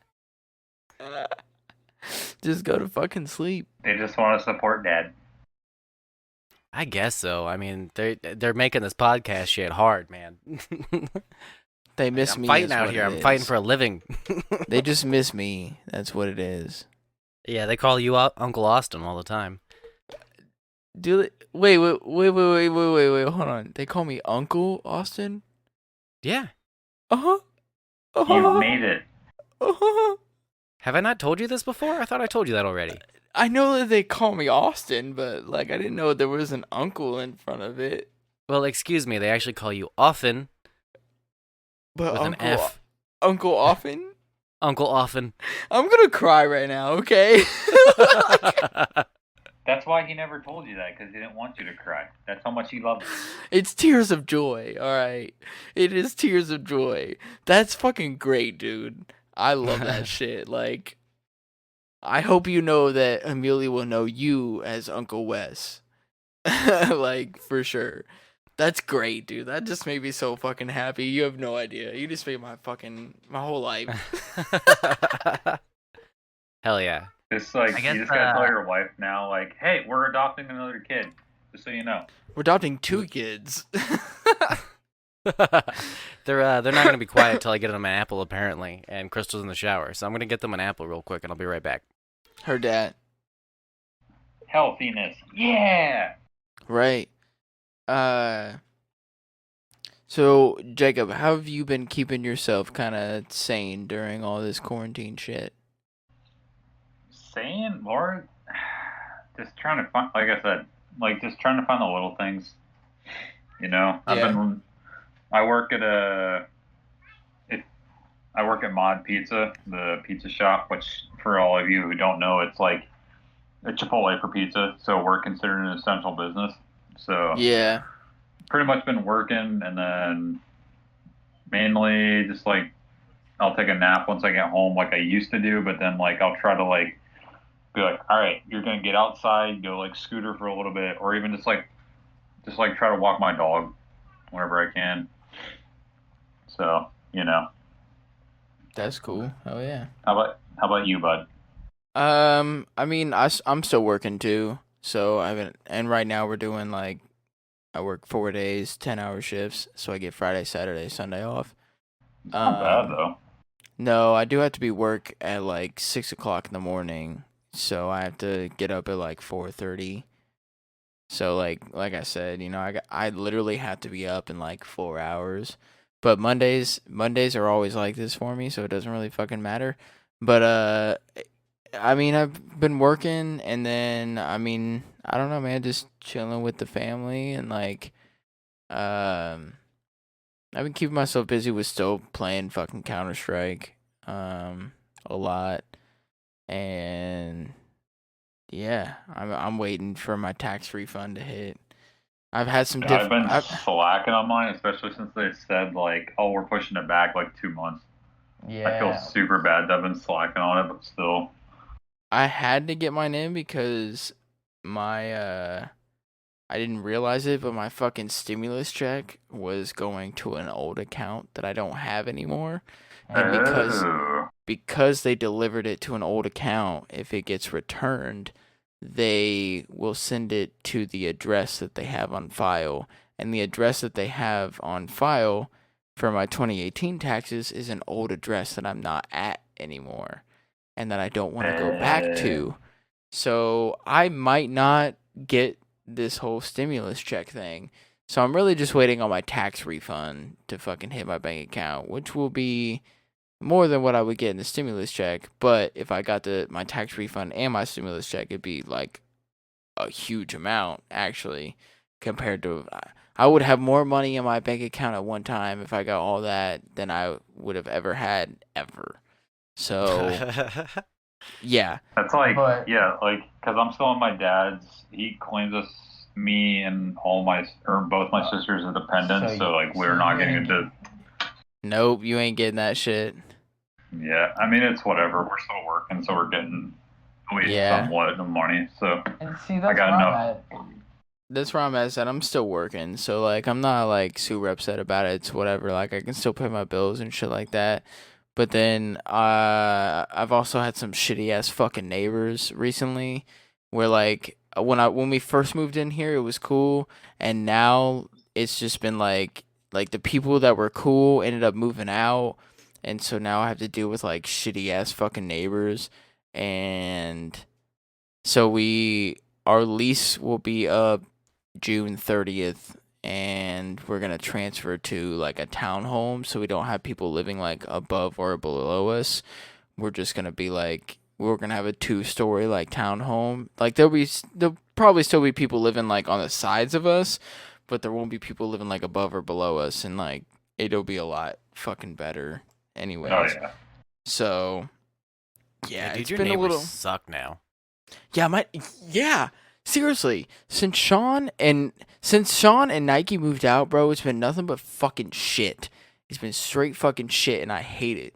And I You were hate ready fucking to kill them the other night when you were playing CS with everybody. Like we were in the Discord chatting, and like you were losing your mind over your neighbors. bro, because they were keeping my fucking daughter awake. Like they were stomping so hard that they were keeping my daughter awake. And like I was not about it at all. Like I don't give a fuck. You can be as loud as you want throughout the fucking day. But when it comes to nighttime, I need you to shut the fuck up. Seriously. And have some goddamn have some goddamn fucking respect for your fucking neighbors. Like seriously. Because I can't do that shit, man. I got a fucking 9-month-old fucking daughter, bro. Like I love that even just talking about your neighbors, your F-bomb drops have increased. Like we're getting you aggravated as we speak. Dude, like I don't know, man. I'm sorry. No, you're good. No, I love it. I need to chill out a little bit. But seriously, like it's been a lot for me. And especially since it wasn't until they moved in that we've been dealing with this shit. So like for the past fucking almost a year, it's been like 10 months. Hey, Jacob. Yeah. Next time you use the bathroom, you know you can mute your microphone, right? Sorry, I like walked in there real quick to wash my hands, and there was like somebody didn't flush it before me. You're That's good. hilarious. I'm just like no. But anyways, so since those people moved out, like 10 months, it's been fucking amazing. And it was like the moment that they moved out and they moved new people in, it was like it just got so fucking shitty. And like it's been like maybe a month that we've been dealing with this, and I can't take it. I can't. I was like, because I've just been so used to it being quiet and shit like that. For perspective, your previous neighbors were guests on our podcast. Like they were the coolest. Yeah.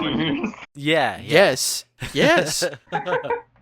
Sean was never on, but Nike, who lived like straight across from us, like Nike and his girl came on the podcast. Yeah, Amani. Like they came on the fucking. They were guests on the podcast. They were cool as fuck. But like, and then Sean moved out, and then I didn't even know that Nike moved out, bro. Like he was just gone one day and just fucking gone.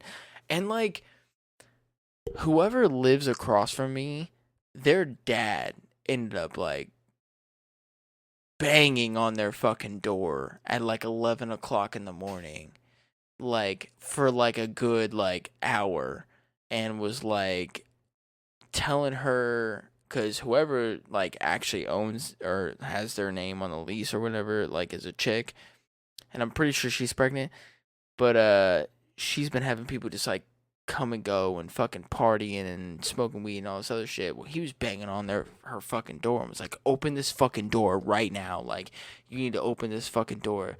He was like, I'm gonna beat whoever's fucking ass is inside of there. Like, I know you got motherfuckers in there. He's like, I beat their mother's ass. I beat their grandmother's ass. I beat their uncle's ass. Like, I don't give a fuck. Like, I'll beat everybody in the motherfucking family's ass. Like, I'll beat up your whole family. Yeah, of everybody that's in there. I'll beat up your family's family. Yeah. Now this is stuff that he said, right? So like an hour later, okay, he finally ends up leaving, and like shortly after he leaves, the cops show up, right? And when the cops show up, there's like 6 or 7 people that leave her house. So I assumed to be her dad was like, I'm gonna beat everybody's assets in your house and their whole family of 6 or 7 people. Like, that's a real motherfucker, you know what I mean? Like, that motherfucker was not playing at all. Because he saw on Instagram that she was, like, posting shit and being, like, all crazy and everything. And he was not about it. And I think she's pregnant, too. Because he was like, I'm trying to have a better life for my fucking grandbaby. And you out here doing all this fucking crazy shit and letting all these crazy people come over and yada, yada, yada. Bro, my neighbors have been nothing but fucking trash since my old neighbors moved out. Like, there's glass all up and down my fucking stairs and at the bottom of my stairs and shit like that. Like, I gotta walk my dog, like, the opposite way because I'm afraid she's gonna step in glass and shit. Like, fuck this. And I've told the front desk about it too. Like I told my leasing office, I was like, we need to fucking transfer like ASAP. You know, like I want to get. You were the yelling fuck... in the Discord the other night, like, I'm gonna go up to the leasing office tomorrow, and I don't care if I have to stand outside the door and yell at them because of the quarantine. I called him the next day. I literally did call him the next day because that was Thursday night. I'm pretty sure. Yeah, and I called them the next day, and I wasn't as, because I was a little drunk. I'm gonna be real with you. Just a when I was little. yelling and shit. So, but when I called the leasing office, I told him, I was like, look, I can't do this shit. Like, I'm going to end up going off on my neighbors. Like, you're going to have some problems if this shit continues. I was like, I got a fucking 9-month-old daughter out here, and they're keeping her up. And if that continues to happen, then you're going to hear about some shit. And I'm like, I'm telling you right now, it's like, you need to send a message out to them that they need to stop this. Because if they don't, then I'm going to get some other people involved, and you're not going to like that shit. And they were like, okay, well, we're going to contact them and, like, let them know that they need to be, like, they need to respect their neighbors and to keep the noise down to a minimum after. Because I'm like, during the day, bro, if it's fucking, like, I would say, like, anything up until, like, 10 o'clock. I know that the noise ordinance for Ohio is 11 o'clock, but anything after 10 o'clock, I'm like, you should have the common courtesy to keep the noise level down. Okay? Yeah, bro, 10 to 11 is wind down. Yeah, especially for people, because you don't know who's got kids, you know what I mean? And, like, so it's like, 10 to 11 is, like, your wind down. Anything after 11, that's a no-go. So if you're still fucking yelling and screaming after 11 o'clock, I'm done, bro. Like, I'm not dealing with that shit. Yell and scream all you want during the day. I'm not going to say nothing. I'm not going to call the cops on you. I'm not going to fucking do shit. I don't give a fuck, okay? Like, you have your basic human fucking right to do that shit. And you know who's up during the fucking day? My daughter. She's up during the day. Yes, she takes naps, whatever, but if she wakes up from a fucking nap during the day, she'll be fine. She'll go to sleep at some other time. But in the middle of the fucking night when I'm supposed to be going to sleep and taking my fucking, I would call it a nap before I gotta go to work because, like, let's be real here, I'm gonna get, like, maybe 2 hours of sleep after this shit is over. When I take my nap during the night, if my baby wakes up, you're gonna piss me the fuck off. Like, I'm gonna go the fuck off. Like, real talk. Yeah, but June 30th, I'm moving, okay? I'm moving the fuck up out of this place. I'm moving into a different apartment in my apartment complex. It'll be easier for us. It'll be way better. It's cool. It's all cool. It's all cool. Yeah, I'm excited for you guys to move. We'll have a little better space to record, hopefully, once all this stuff's over. Yeah, for sure. It'll basically be like the same thing. We're still only gonna get like a 2-bedroom with like it'll be a 1.5 bath though. So I have another bathroom like downstairs, so that'll be nice.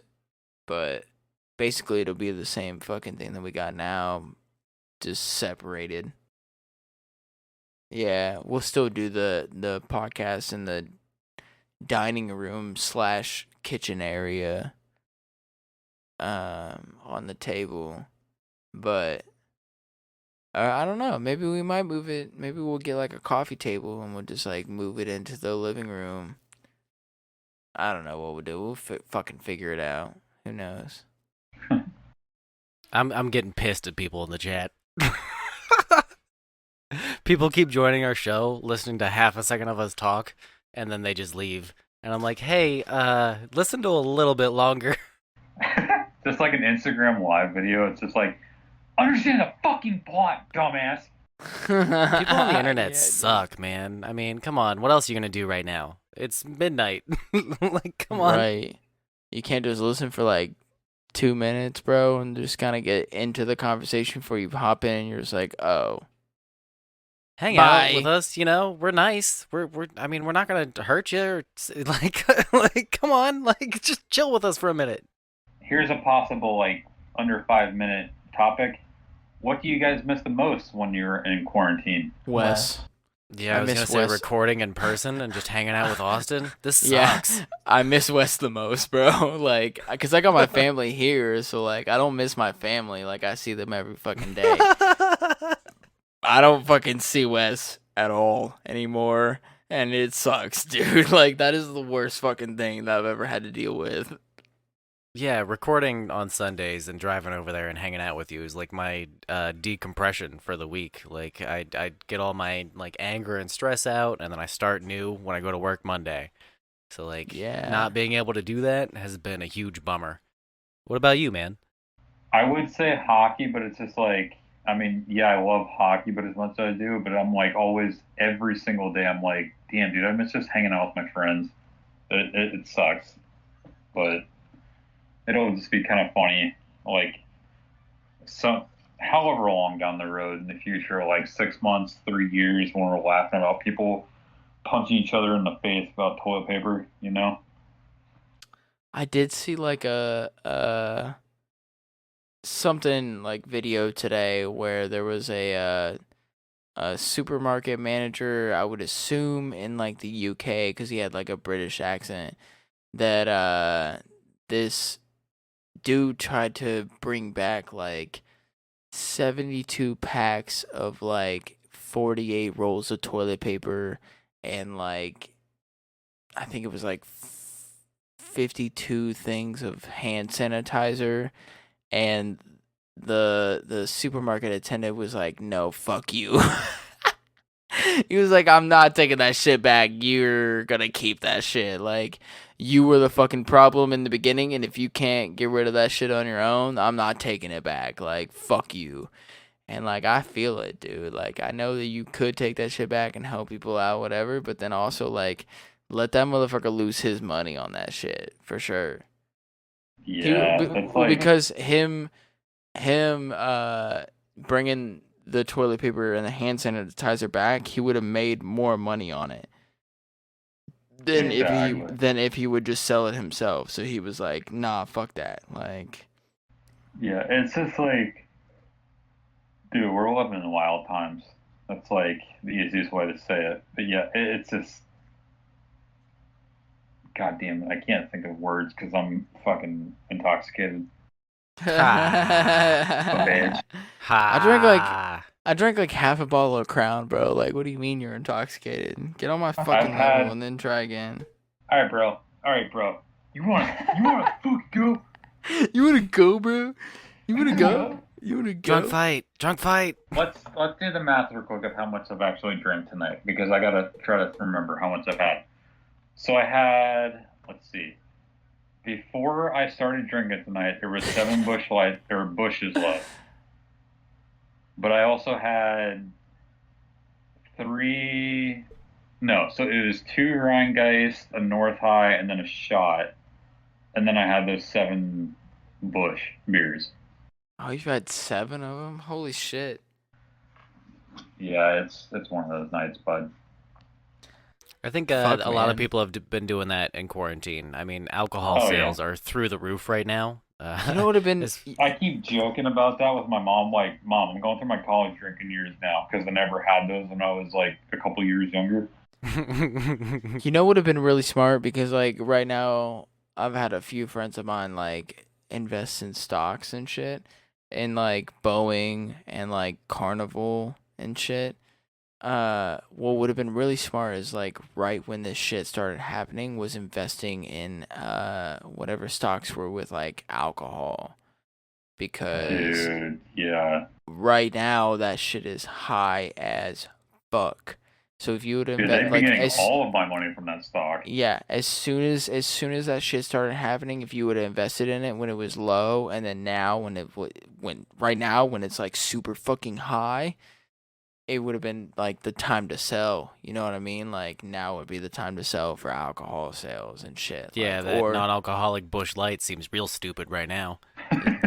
but it's still a part of Bush Light though, so it doesn't matter because people are still buying Bush. It doesn't matter if it's Bush, the non-alcoholic shit. It's still a part of Bush. So if People don't want that non-alcoholic shit during the quarantine. Nah, dude, it was like the college kids. They'd be like, "Hey, can you get me a Bush or a pack of Bush? Yeah, sure. And it'll just be like that fucking asshole dude that just like buys them the like non-alcoholic Bush. It's like, here you go. They don't fucking read it. If I ever tell somebody to go to the store and give me some beer and they come back with non-alcoholic beer, I'm going to take that entire case and bust it upside your fucking head. Like, no joke. That's like the older kid coming back with a bag of oregano and trying to tell you it's weed. Dude, the amount of kids that would do that at fucking my high school, oh my god. It was Seriously? ridiculous. Yeah, there was like, personally, I knew a kid that did it, and he literally made like, within 2 weeks, he made like a couple $100 off kids from doing that shit. Oh Gotta my respect the scam. god. Yeah, you're right. You're right. I can't. You know what? I can't be that mad. You're right. You gotta respect the scam. Fuck, dude. Oops, I bought catnip. I mean, I'll smoke some catnip, Oh bro. my god. You ever smoke coffee grounds? Dude. Is that even possible? Yeah. Damn. You didn't know that? You can actually. Is it like doing cocaine? I feel like you would get super jittery smoking coffee. Dude, Ca- seriously. Not really, but like kinda. Like you still get the caffeine from it for sure. Like you'll still get the caffeine from the coffee grounds, but it's not like healthy. You That know, might be like the ultimate hipster thing to do is be like, I'm smoking Starbucks and a blunt wrap right now. I feel like okay, but let's be real here. If you're gonna do it the hipster way, it's out of a corn cob pipe. Like, let's be real here, all right? Like, No, if you're right. You're right. if you're gonna smoke, liquefy it and then do it out of a fucking vape or a dab pen. you got a good point there, Jacob. You got a good point there. I have a Not gonna tampon lie. of non-alcoholic Bush Light in my asshole right now, and my corn cob pipe.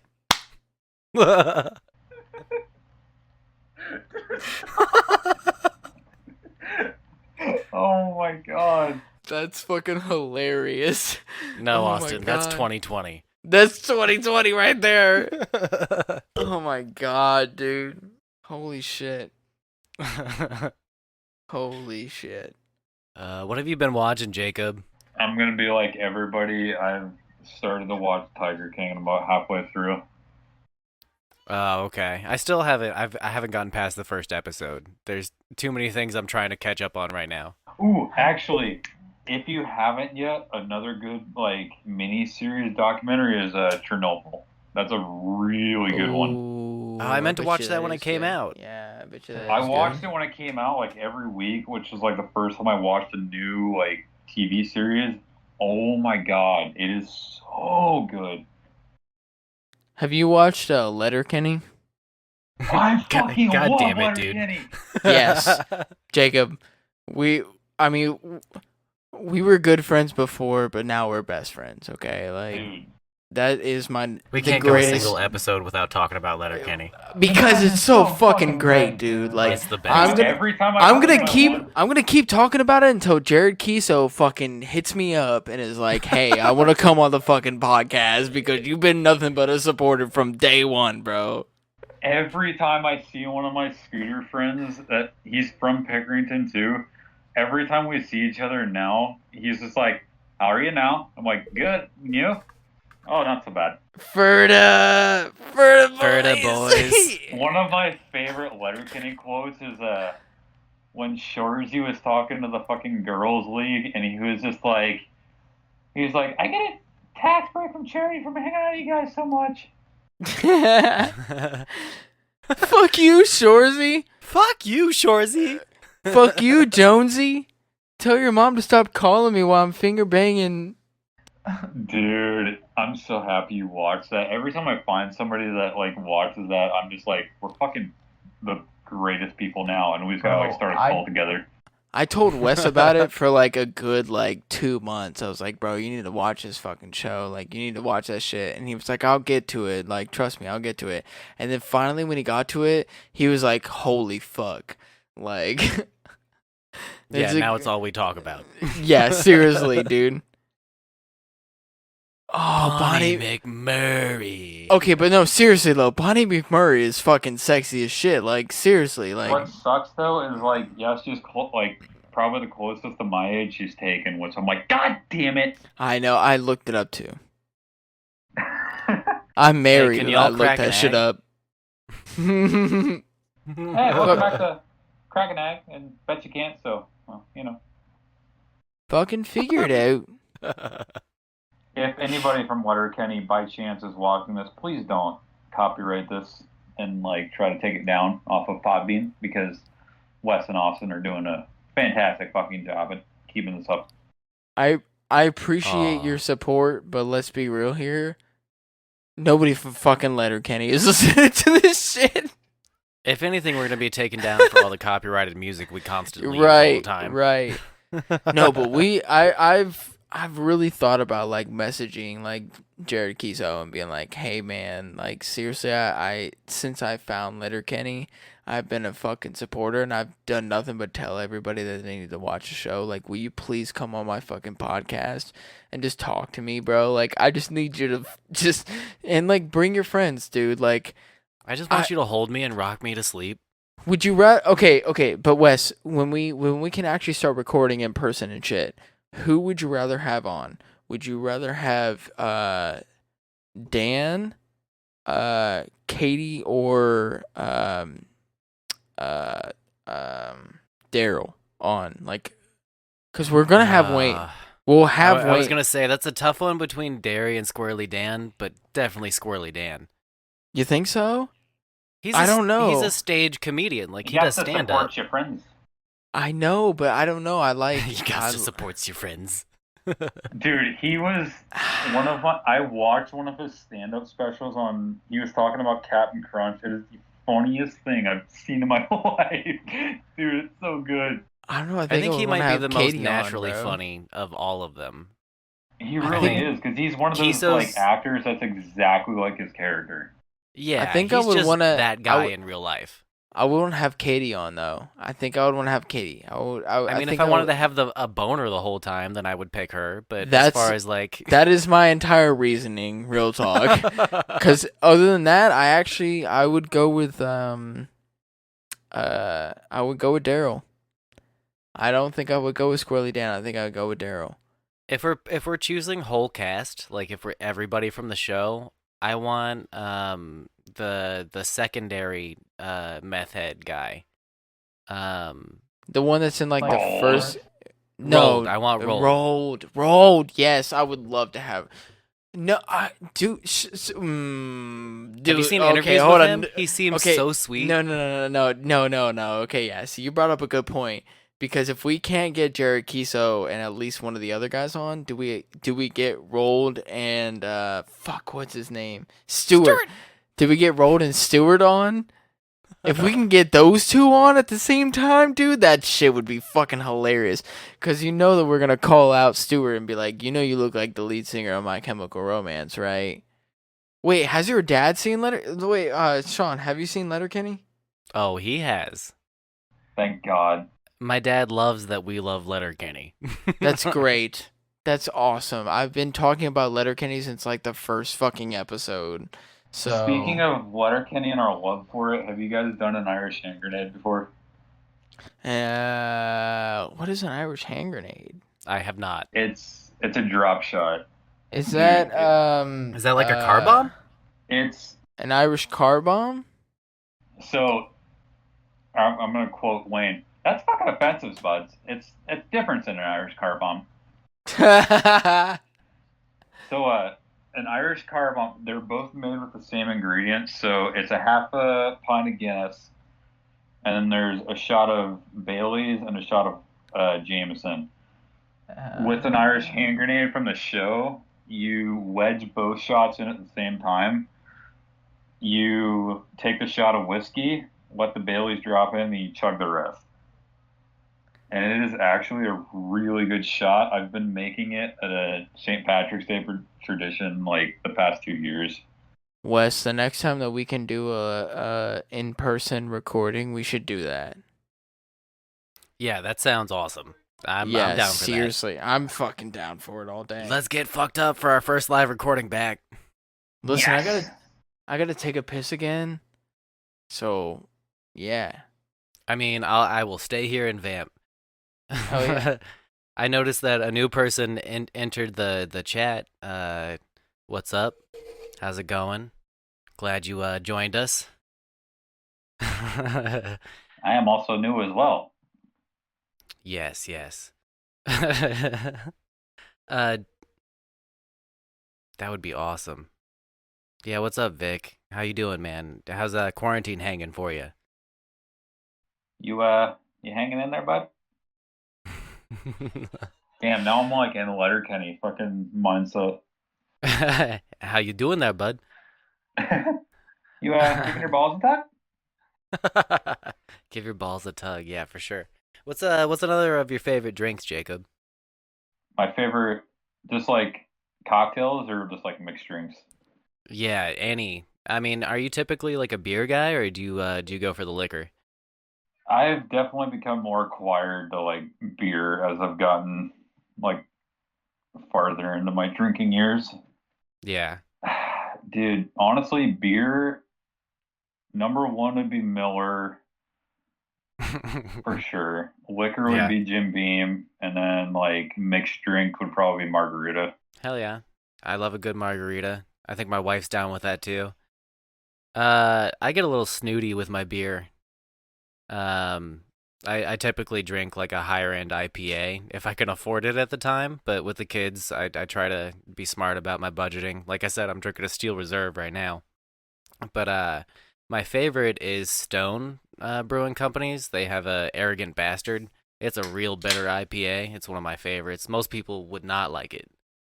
Yeah, I'm not crazy about IPAs, but I've been definitely trying to experiment with like which beers I do like and which I don't. But Jacob, have you tried any ciders? Angry Orchard was the first one that I like tried and fell in love with. Okay, go to Kroger. They only come in like a variety pack. They have like their seasonal packs, but get the variety pack. It's Down East cider. I've been meaning to try those, and I've surprisingly never tried them before. Fucking do it, dude, because it's unfiltered and it is honestly way better than Angry Orchard or Reds. 100%, bro. Like that is the best cider that I've ever had. Have you tried Rheingeist's cider? Yes, and I think it's above that. Damn. I'd have to agree with Austin as far as being kind of a little bit of an alcohol snob. He had me try the Down East when I was with him one time, and I agree. As far as ciders go, that's one of the best. Mm-hmm. Had you tried their pumpkin cider before? Bro, the Down East pumpkin cider? Is that what you're talking about? Yes. Yeah, was it good? Oh my fucking god, dude. It's fantastic. It's like my fucking favorite. Out of all of them, that's...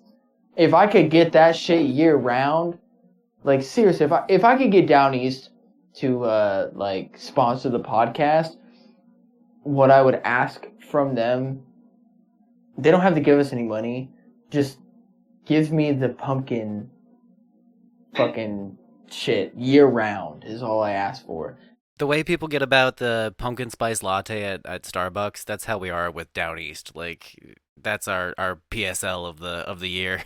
Dude, I'm slacking on it. It tastes like a chai tea, but like beer form. Like it's like chai tea, but like a cider beer like form of it. Like if you like chai tea, you'll fucking love the Down East like pumpkin shit. It's so fucking good, dude. I love your energy with it. My dick is hard right now. Like you guys can't see it, but my dick is hard right now just thinking about that shit. And when that's how I feel about Labatt Blue. I'm like obsessed with it. It's only a fall Canadian beer. It's only a fall shit that they sell the pumpkin shit, and like I hate that because then they were selling it at Kroger for a minute.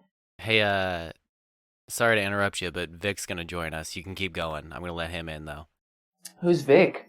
He hopped in on the chat. We were asking about his quarantine, so I'm gonna go ahead and let him connect.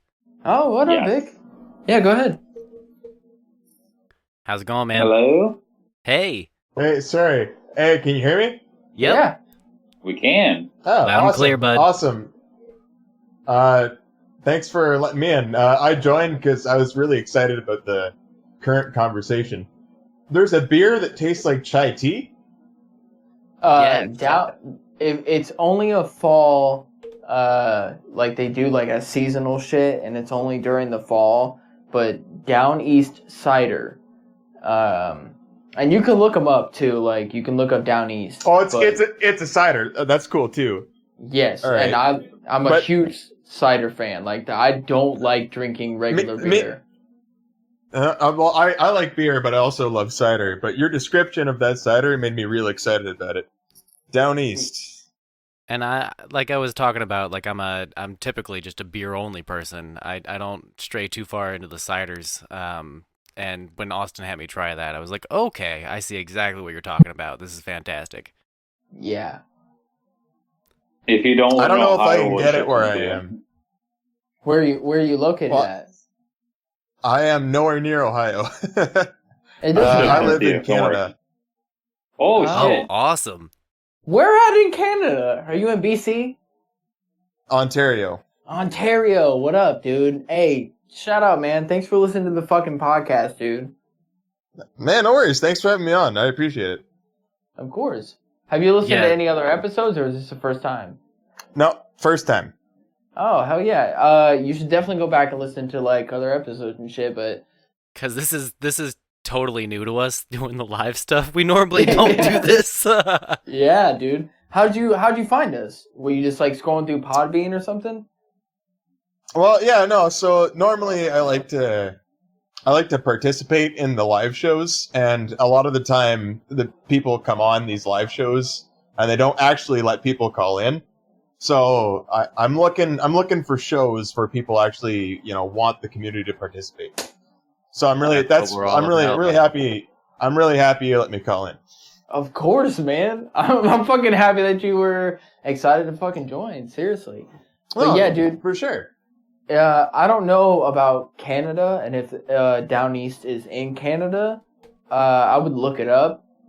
I don't know what like local stores you have, but look for it in your local stores and see if they have. Well, okay. What was the name of the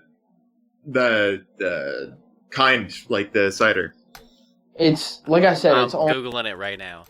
it's only during the fall though. It's like a seasonal thing that they only have it. Yeah, for sure.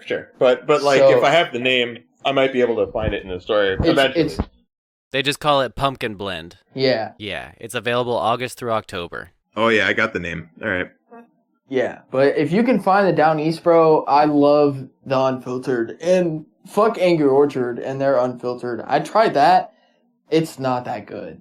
If you're looking Well, we have Angry Orchard here. It's okay. It's fine.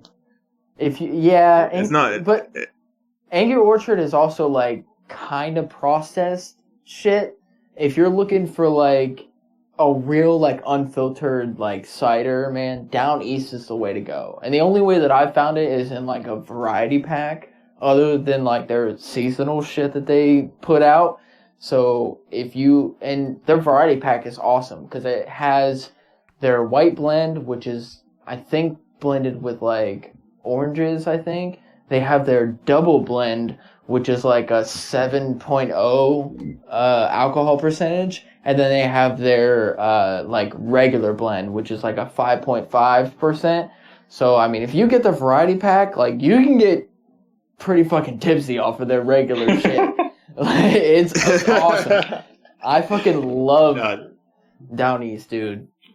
I like to hear it. Like I just like trying like new things from new places, and like we don't have a big craft cider thing going on here. Like we have ciders, but most of them are like the mass produced ones. So Yeah.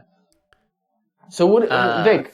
What have you been doing for quarantine, bro? Because you're in Canada. I don't know what the Canada kind of stigma is for this whole quarantine, and like, what have you guys been doing, and how have you guys been handling it? well, I guess it's kind of like province to province. In Ontario, We've had a state of emergency since the end of March. Can't gather in groups more than 5.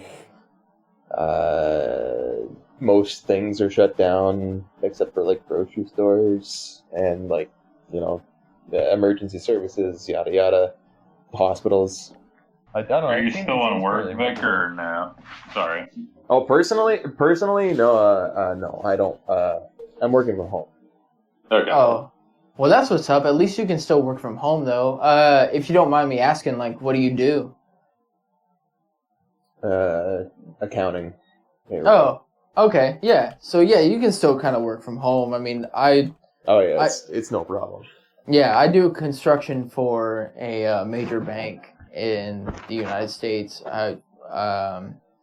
And we're like renovating a corporate office, and a lot of like there's like 10,000 people that work in this corporate office, and there's like maybe 20-30 people from this corporate office that come in and work now, and That's crazy. us as construction workers that are renovating the place, like we're still working, like, Mhm. but it's a definite, like, you can see that there's not 10,000 people that work there. Yeah. And Yeah. they're all most of them are working from home, and they can. So that's a good thing about like you guys, or like accountants or people who work at a bank kind of setting, where as long as you have a computer at home, you can still work from home, Well, we do like the sort of business we work for is we're like food industry, and so the company I work for employs outside of the accounting department or whatever, like the higher administration, like their actual food service employees. They have about 400, and we've laid off since the beginning of this almost 200 of them. Oh my Whoa. goodness! Wow. But you're lucky to still be working, though. Oh yeah, for sure. And a lot of these people took it willingly. Like we didn't even like say we need to lay you off. They were like, we want to be laid off. A lot of them, because they're scared of the virus, as one may be. So thankfully, many of these layoffs are willing and whatever. And our government's paying for 75% of wages. So the people who stay or choose not to be laid off, we can keep them on, even though we're not giving a lot of them hours, because we can just continue to pay them because the government's covering most of the cost.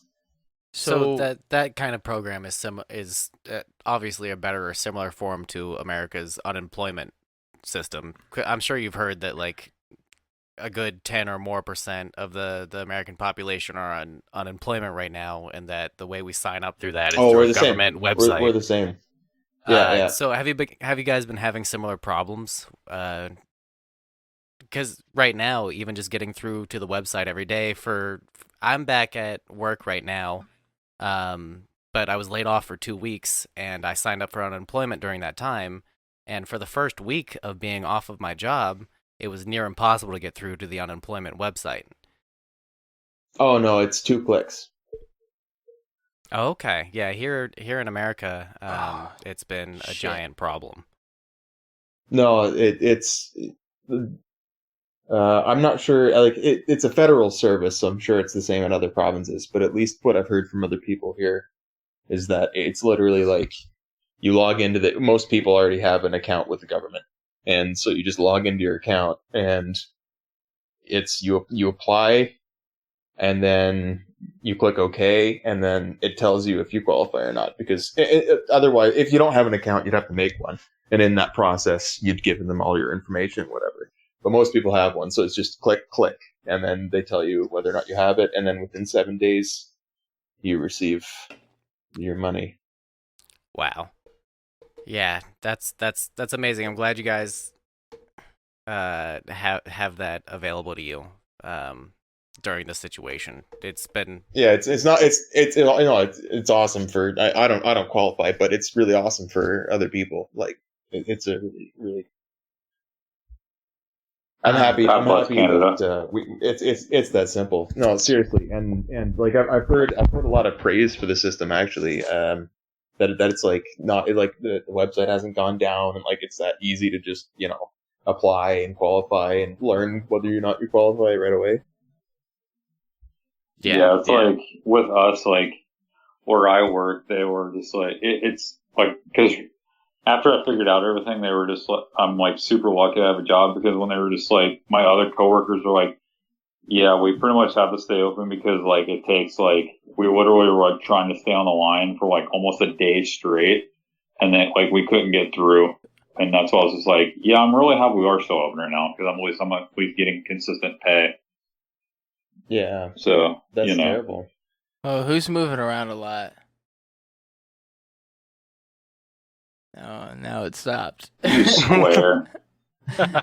Somebody was moving around a lot. It might have been me. I will admit, I was walking around for a second there. I just stopped, so it's probably me. It's okay, Vic. You're our guest, so it can't be you. Austin's a huge audio stickler. I am. I'm sorry. It's just a regular I apologize. thing. I really should have muted for that. That's my fault. No, it's No, alright. you're okay. I wanted to bring this up a little bit earlier, but we Podbean just let me know that we have a limit, and I knew this beforehand, but we technically should have stopped at 2 hours, and I think they have a weird glitch where whoever's hosting it can continue to go past that. So we're past the 2 hour mark by about 6 minutes now, and people have to keep calling back in to connect, depending on how long they've been on the podcast. So technically we should end now. Otherwise it's going to keep kicking people out of the room. I mean, I joined back in, so I let Jacob back Same. in as well. I just wanted to bring it up to the group to let you guys know. Okay, yeah. Well, you know what? So now it just we keeps love you. automatically kicking people. Maybe. Yeah. It might You're good- continue. you're to good for That's 2 hours, interesting. though, Vic. That's it. That's an interesting way of doing it. Yeah, fair. It's fair. Whatever. Gotta love Podbean. So from a Canadian standpoint of what is your view on America and like what's going on with us? Like what do you like what is your view on the United States and like what we're doing compared to Canada? That's a really hard question. Really? It's your opinion. Well, Just yeah. keep that in mind. Yeah, you can say whatever you want. Yeah, I'm going off of like your opinion and shit. Like what? But also, at this point in time, I'm being an ambassador for your Canada, right? I mean, kinda. Like we're not Don't gonna. have to look at it that No, way. it's not. No, I'm gonna look at it that way. I appreciate Vic, we've known you seriousness for no less matter, than though. like a half hour, but we fucking love you. Yeah, dude. Seriously. So I think overall the image of America in the eyes of Canadians is still very positive, at least for the people, and I'm sure you could see that. The American people are obviously, I'm talking to you right now. We're just the same. We're the same kind of people who live in sort of kind of different countries, a little bit, I guess. And that's the way it is. However, opinions about American government sway drastically over here. I'd say over here. Yeah, I was gonna say that's the same thing over here. it's kind of different though, because like our government clearly is not the same as yours, but we still have a lot of people here who see Donald Trump in the same light as the people who see Donald Trump in the same light on your side, if you know what I mean. Yeah, but in but in what sense do you mean though? There are Canadians here that wish Donald Trump was Emperor of North America. Damn, that's honestly. Well, I mean, So do you agree with that? They wish he was the leader of Mexico, America, and Canada together. They just wish he was the best. Do you agree with that? I'm just pointing out that those Canadians exist. They are Okay. a small faction of Canadians.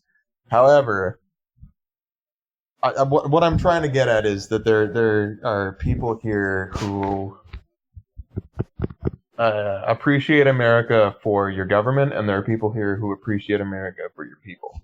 It's just like the same thing with like people in America who like believe in like what Trudeau stands for, and like people who don't.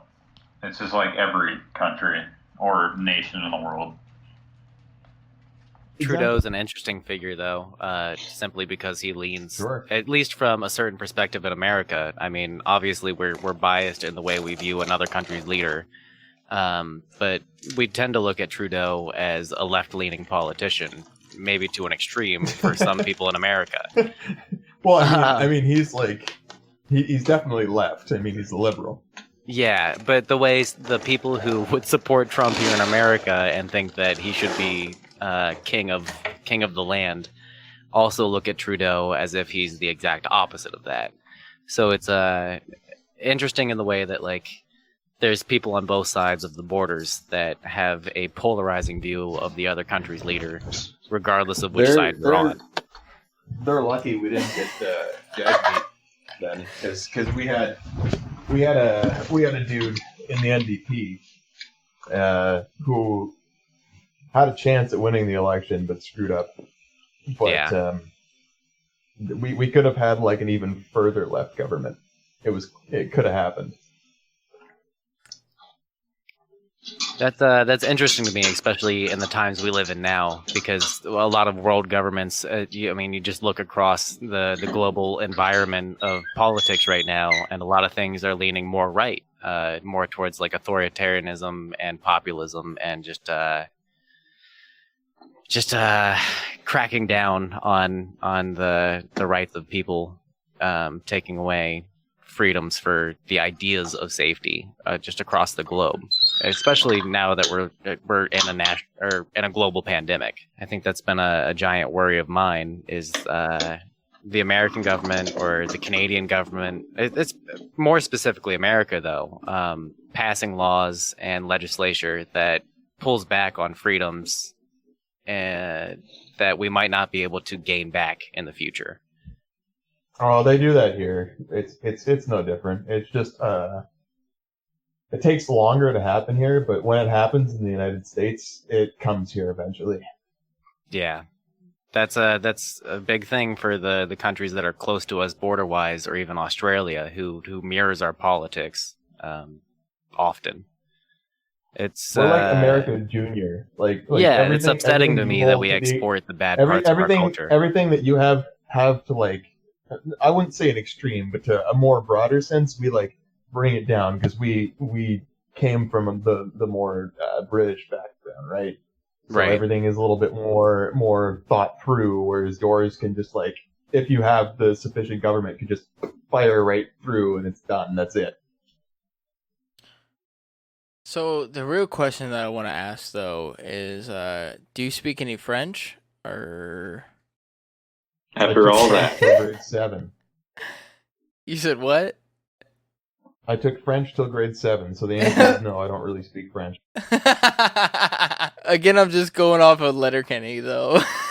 Right. No, that's what I was gonna ask. Is you joined slightly after we were talking about Letterkenny? Have you seen Letterkenny? No, I joined just before you were talking about it. Oh, okay. Hell yeah. Perfect. So what? You are from Ontario, which is where yes. Sudbury is. Yeah, no shit. Yeah. How accurate are some of the sayings in that show? Ask an Ontarian if he knows what Sudbury is. Which, speaking of, I have to ask, I've heard some of the sayings. What's your favorite hockey team? If you are a hockey fan. Well, I'll tell you. So Canadian. You're not gonna know. You're not gonna know. Because they're OHL. They're not NHL. It's the Pembroke Lumber Kings. I was gonna say, surprisingly, I don't know who they are. Hey, do you want my favorite NHL team? I'm sure that'd be more entertaining. You can say both. Like your favorite overall team and your favorite NHL team too. Well, the OHL teams are closer to my heart because it's more like from back home or whatever. The That's NHL fair, teams, for sure. the NHL teams could be made out of players from wherever. They're not entirely Canadian or whatever, but the Edmonton Oilers probably. That's a good one. I could definitely, yeah. I mean, I definitely hockey. Like, I don't like sports that much, but like hockey's definitely. I'm a huge hockey fan, and like I definitely respect the Oilers a ton for sure. So that's definitely a good one. I don't skate very well, and I don't play hockey, but you know, it's kind of our thing. So I pay a little bit of attention to it. Have you ever watched a Columbus Blue Jackets game? Probably not. No. God damn it, Wes. God damn it, Wes. That's a local reference. I'm sorry. The Pembroke. Okay. It's the Pembroke. What Kings? I'm sorry. Lumber Kings. Lumber Kings, yeah. Yeah, they're from Pembroke, Ontario. They're a very, very local team. However, Okay. I think they do make the OHL and do okay there. I think. I mean, they're still an OHL team. I mean, that's still. I mean, you got to be good enough for that for sure. So Vic, I gotta ask you a question, man. Do you Yeah, what's play any video games? What is a video game? All right, well that answer Game that like is like a motion picture that you can interact with physically on the that screen. that answers my question. Never mind. Forget I ever asked. No, but do you play like Xbox or PS4 or PC or anything? I mean, I play video games, so whatever platform. Well, I'm asking because I play like PC games, so I was just wondering if you played any PC games. Yeah, sure. No, I played on every. I can't say every platform because there's been some really fucking old ass platforms, but I played most of them. I mean, what about like recently? Like, what do you play like now? I mean, do you play CS:GO at all? Oh, I've played CS:GO. I think I have like 7 hours, which isn't a lot, but No, considering I have like over 1,000 hours in CS:GO, it's definitely not a lot. Let's just put that out there. It's not a lot. No. what I'm saying is I played a little bit. He knows the basics. That's what he. No. Yeah, actually, I know. no. I'm not very good at it. With CS:GO, you can't play 7 hours and know the basics. Let me put that. With literally, they have said that. I know that when I'm shooting, I gotta like shake my mouse around to make sure that I'm aiming right. No, that's not the case. That's how CS:GO works, right? No, And you gotta no. flip your knife around and look cool. No, there's spray patterns. You gotta learn the spray pattern. It takes you 6 months to even understand the. Vic, I love you. I hate you. Is he I gonna hate offer me- you. Is he gonna Okay. offer me like paid courses right now? I will actually. I will teach you how to play CS:GO. That's all I play. It's the only thing that I play. It's the only thing I'm good at. Did you play the Battle Royale? Did you like the Battle Royale? Kinda. Not really. That's how you know I who the wanted to true try CS it. man. I felt like that was the one thing that would get me back into CS:GO, and then I watched some people play it, and I was like, It's alright. But I'm too competitive. I can't not. "You're too good." I wouldn't say I'm too good. I'm just. Nobody likes to show off, Austin. You're right. You're right. I'm Nova 1. So I do have the Overwatch, and I've been doing that to catch all them fucking cheaters out there. I've been fucking working on trying to get them and get them out of here. But Fuck cheaters. I think we can all agree. yeah, I've never been a cheater and never will be. So that's my main thing. But I mean, I don't know. I mean, I play different. I'm an FPS racing person, so I play Forza and shit too. But I don't know. I was just racing games. I was just trying to asking, to see if you played anything, so maybe we could like hop on and play together. Who the fuck is running right now? Oh shit! This is me again. I'm sorry. I got mute my mic. I keep doing this. I keep moving around. You guys can hear it. It's okay. We won't be too much to hate you. You know what, Vic? He's right though. I really do love you, and I'm really glad that you fucking joined the stream, man. Dude, seriously, for somebody like Vic, for somebody like you to just be like, bro, I'm going to join this podcast that I've been listening to, even if it's just like this podcast where it's just like, dude, you're supporting us. Yeah, seriously. And that's Seriously, coming man. from Whatever, Jacob, man. You who guys, just you, joined you out of guys, nowhere. you guys are chill. I appreciate it. I don't know how to mute myself on this app though. So Without quitting the call. no, down in the bottom of the thing, you'll see like the little phone button, and it's like red. Click on that; it'll say mute, and then you can mute yourself. Oh, I And thought then- that would have ended the call. That's why I didn't do it when I took a piss earlier. No, so you can mute that. So you hit mute, and then after you're done, you click that again, and it'll come back up, and it'll say unmute, and then you can unmute yourself. Oh. Yeah. Look at me Podbean learning stuff. is really Yeah. making me question their fucking platform. I know, man. Vic, have you seen Valorant though? And what do you think of Valorant? Or has anybody else seen Valorant? And I have actually never even heard of it. That's the CS:GO Overwatch clone, eh? Exactly. Yes, it is literally Overwatch / CS:GO had a fucking baby, and there you go. And you get a game. That's the game that they came up with out of it. And the only way right now for you to be able to play the game is for you to have a Twitch account. connect your Riot Games and your Twitch together, and then watch people that play the game that have the drops connected to it, and then you might get a drop. Literally everybody else in my group of friends that plays video games, so like Logan, Jacob, and Drew have all gotten Valorant keys, okay? And I have not gotten one. So I can't fucking play it. But everybody else that I normally play like CS:GO with has fucking gotten it. Another I'm thing so- that I've heard nothing but all that about constantly for the past few days. Yeah, and I'm sorry. I'm so sorry, Wes. I am.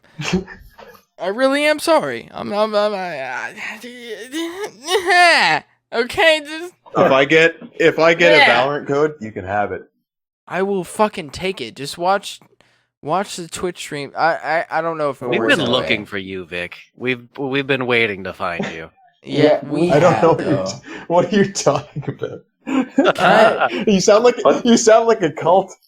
Can We I? are a cult.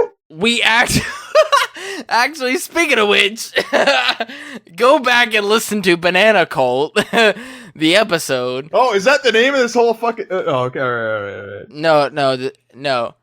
I was like, did I just join Banana Cult? Are they You did. cult? Quite possible. Little did you know. You Oh might have. no. Do you have Spotify? No, I don't. Do you have what do you have? Android or Apple? Gotta have some sort of podcasting An- app. I mean, he's got Android. Android? Okay. Oh so no, go- I joined. I have Pod. Oh no, sorry, Castbox. Oh wow! Castbox? Wait, Castbox has us on live streaming right now. No, I'm using you on Podbean. Oh, Okay. okay, cool. I just got Podbean because I heard that there were more people casting than on Castbox. Yeah. Well, Podbean is our home. Yeah, I got Podbean tonight. Like I was like, I heard there were some people That's that I amazing. couldn't see on Castbox. Well, you can get all of our episodes on Podbean. So like, please go back and listen to our fucking episodes and shit. But if you really, I just followed you, so I'll check it out. hell yeah, I appreciate it. I really do, man. I appreciate you fucking wanting to even join the live stream. Like seriously. Again, And- appreciate you having me. Of course. This We love you. This is what we love, dude. I mean, he's right though. This is what we fucking love is having like random fucking people. This is the whole point that during this quarantine, this was the whole point of doing this was so we could have somebody like you join in and fucking from Canada. It's amazing that we have the ability to do this. I mean, sitting in my home, Jacob sitting in your home, and Austin and Vic and my dad who's listening and off his phone and at his house. Like, it's crazy that even though we're all going through this together, in separate locations that we can also be together and talk about all this stuff and have a As good much as I time. hate For sure. technology, yeah, shout out technology for keeping us all together. Yeah. No, right on. I have a weekly call with my family. I've been doing one regularly with a group of my friends. Like it's really really helpful to stay in contact with people, and like it's really cool that like I was kind of bored, so I can just talk to some people in America if I fucking feel like it. It's dope. One of us. One of us. One of us. No, okay, hold on. No, I had a serious question though. Vic, do you smoke weed?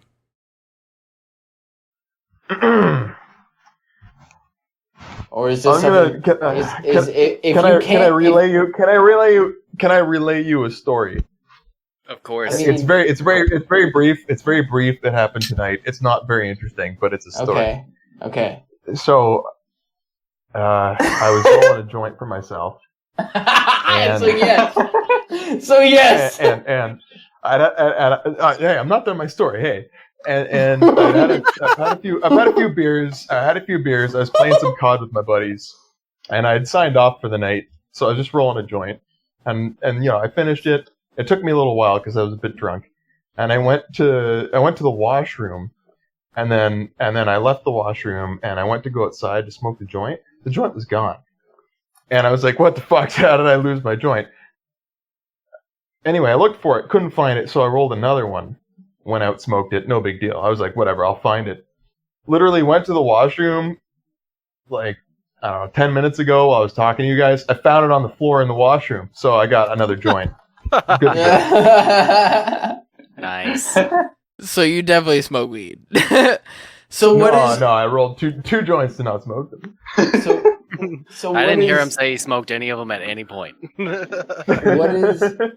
What is it like in Canada for weed? Like, I guess the social status of it. Well, I mean, you know that it's like federally legal, right? Yeah. Yes, I do. I do know that. Yeah, so I figured you knew that. I'm just making sure. Oh, trust me, I know that. I've been trying to fucking get me and my family and Wes and his family to decide to move to Canada just so we could smoke weed on a federal level. I'm not gonna lie to you. Nah, don't worry about it. Your country will catch up. I Well- believe in America. Okay, so Yeah, what that's why about I'm still like? here. I believe in Yep. America as well. But America what is about? Canada's child. I don't know if you know this or not, but like, what about with like construction workers? Because I work construction, So like, can construction workers still smoke weed, or is that still not allowed for them? Because it's federally No, on. job. Well, no. But it's the same thing with alcohol. I can't drink alcohol on the job. You know what I mean? So So yeah, so like if they get high at like 5 p.m., let's say they get off at like 2 because they've been working since I don't know 3 or 4, yeah. and then they smoke a joint or two, go to bed, go up for another like 1 or 2 in the morning. Yeah, they'll be fine. I You think can't rip joints on the job site. maybe the Okay, reason, but- Austin, but- you're but they- confused a little bit is No, because but drug testing. that's exactly what I was going going to to say. I think that might be the reason you're a little confused is that there's a disparity in the difference between alcohol drug testing and weed drug testing. So it's Do not they- like if your foreman's like, oh, I just saw you smoke a joint, he can give you a breathalyzer to make sure you don't have No. THC in your system. No, I'm asking, do they drug test? If your In if your general. foreman saw you smoking a joint, he'd be like, "You can't fucking smoke weed. Go home." He's not going to give you a drug test or call the police. Wes, this is even more of a reason for me to for us to move to Canada. Okay? I'm just Yeah, pointing so I that think out that- there.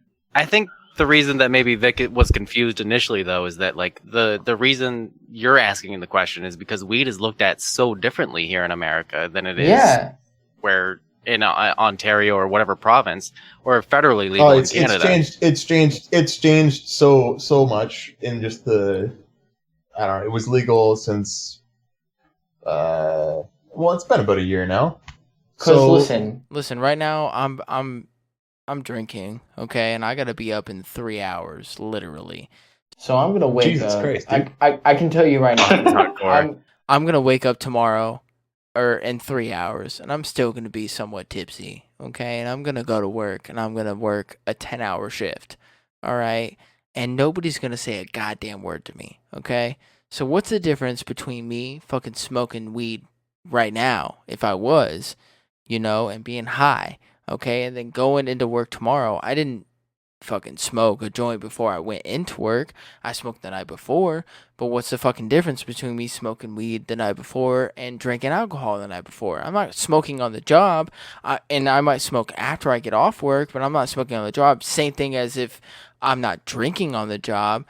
I'm drinking the night before, and I might drink after I get off work, but I'm not drinking on the job. It's the same fucking I thing. have an But- easy answer for you. Weed lasts in your system so much more than alcohol does. You cannot test for alcohol after like 2 to 3 days. Yeah, But- you're asking about drug testing. I don't really know where that happens here. with like construction work and stuff like that. Yeah, but like they don't drug test like nurses and doctors. So I'm not sure why they would drug test construction workers. If Yes, they don't that's what drug- I was saying, Austin, is that like there's just such a different they've handled it differently governmentally, fundamentally than the way America's handled it from the start. So we need to move to fucking Canada. We just need to continue to participate in the American government system and the way our electoral process works so that we can change things from the ground up. Like No, I don't we're already care on the anymore. path.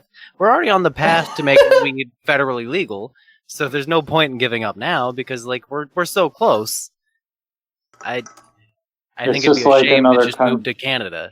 I don't think that it's gonna. I don't think that with America it's gonna change that way though. It's what I'm saying. I could be wrong, but I'm just saying I don't think that with America it's gonna change that way. Do you guys think you could live with someone who was your political opposite? I absolutely. I don't know if I could live with them, but my grandmother is somebody who constantly, when I talk to her, is like, "Why does everybody hate Trump?" I want to know if you could live with someone who was your political opposite. I have I'm a doing hard that right time. now, unfortunately. I mean, in my opinion. So, Oh, Jacob, how's that going? oh my god, every fucking day, dude, I have to deal with it. I think that if you had a basic understanding, you've had that political talk, and you're like, hey, these are my you get to that point where you have that political talk, and you're like, these are the views that I have, and they're like, well, these are the views that I have, and you're like, well, I disagree with you, but we can agree to disagree. You can still be friends, but you can still be like, hey, I don't agree with your political views, but let's not let that get in the way of like our friendship. Like you vote the way that you want to vote, and I'll vote the way that I want to vote. So I brought it up because that's I'm doing that currently, and I kind of like it. Like it's interesting. It just like adds to like that, like it's very. Sorry, I'm trying to like. I can't figure out a way to describe it. I can say anything pretty much that I think without it being immediately contradicted. So it's kind of like. Well, I mean, you have like. It's Constantly, just like everybody has their own. I need to know. Sorry, it's like everybody has their own like opinion. Like you're allowed to have your own opinion. At least, I mean, in my opinion, like you're allowed to Yeah, think whatever but- you want.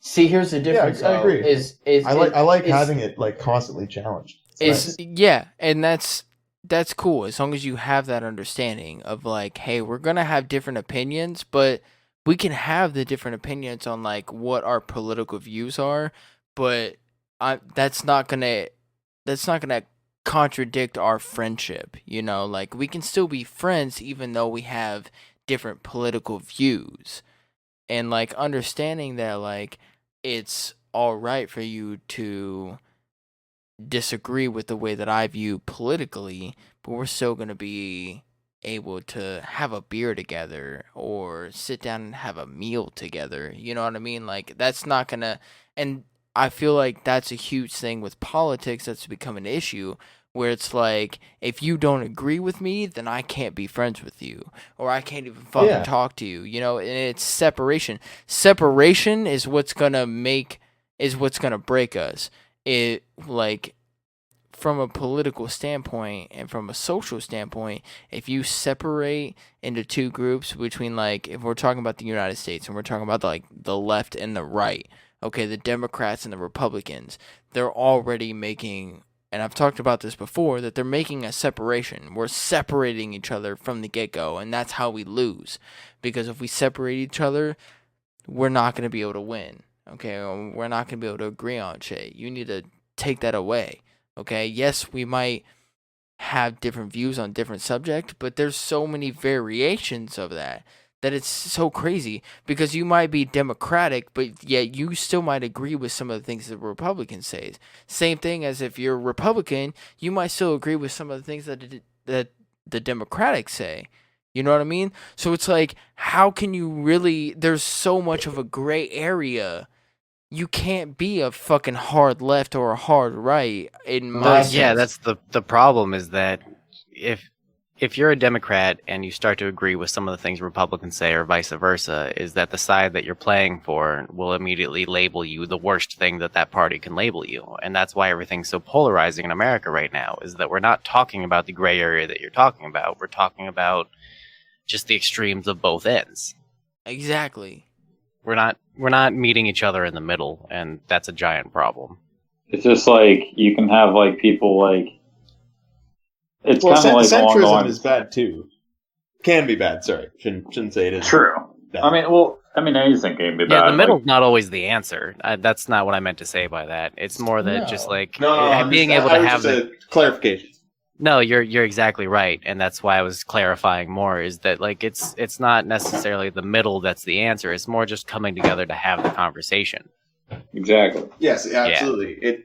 This is straight up like ancient philosophy. It's about having a dialectic. It's about having a reasonable argument between people who are like on the same page. That we're coming here to have a reasonable discussion based on like evidence. And then, yeah, we might not be able to change each other's minds, but at least we can be civil about it and come to some kind of agreement, maybe. Like the idea that an agreement can be reached has to be there, and that's gone. There's no, like, in politics now, like, an agreement is kind of like an iffy thing. It might happen if things are extreme enough, but it probably won't. Like, that's crazy. There's no more like coming to a common acceptance in politics. It's just it's my way. Or that's it. Somebody is going to end up getting fucked over in the end. Like one side is going to end up getting fucked over. It's not like both sides are going to, it's not like it's going to equal out. It's either one side is going to benefit from it or not. Or it's not going to happen.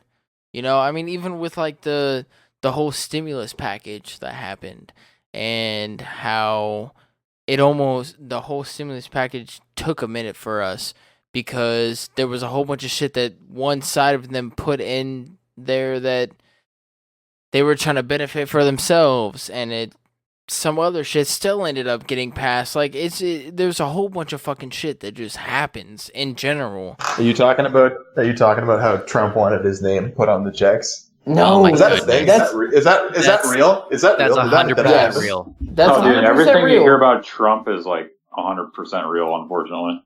But that's not even what I'm talking about. And see, that's the crazy part, is like, yes, you've heard about that, but that's not even what I'm talking about when it comes to like, there's some shit that was put in there to where like the Republicans don't agree with what the Democrats were trying to put in there, and there's shit that's in there that the Democrats didn't agree with what the Republicans were putting in there. And then you got fucking Trump that's out there that's like, I want my fucking name to be on the goddamn checks that are sent out, and that's going to delay the amount of time that it takes for the checks to be sent out.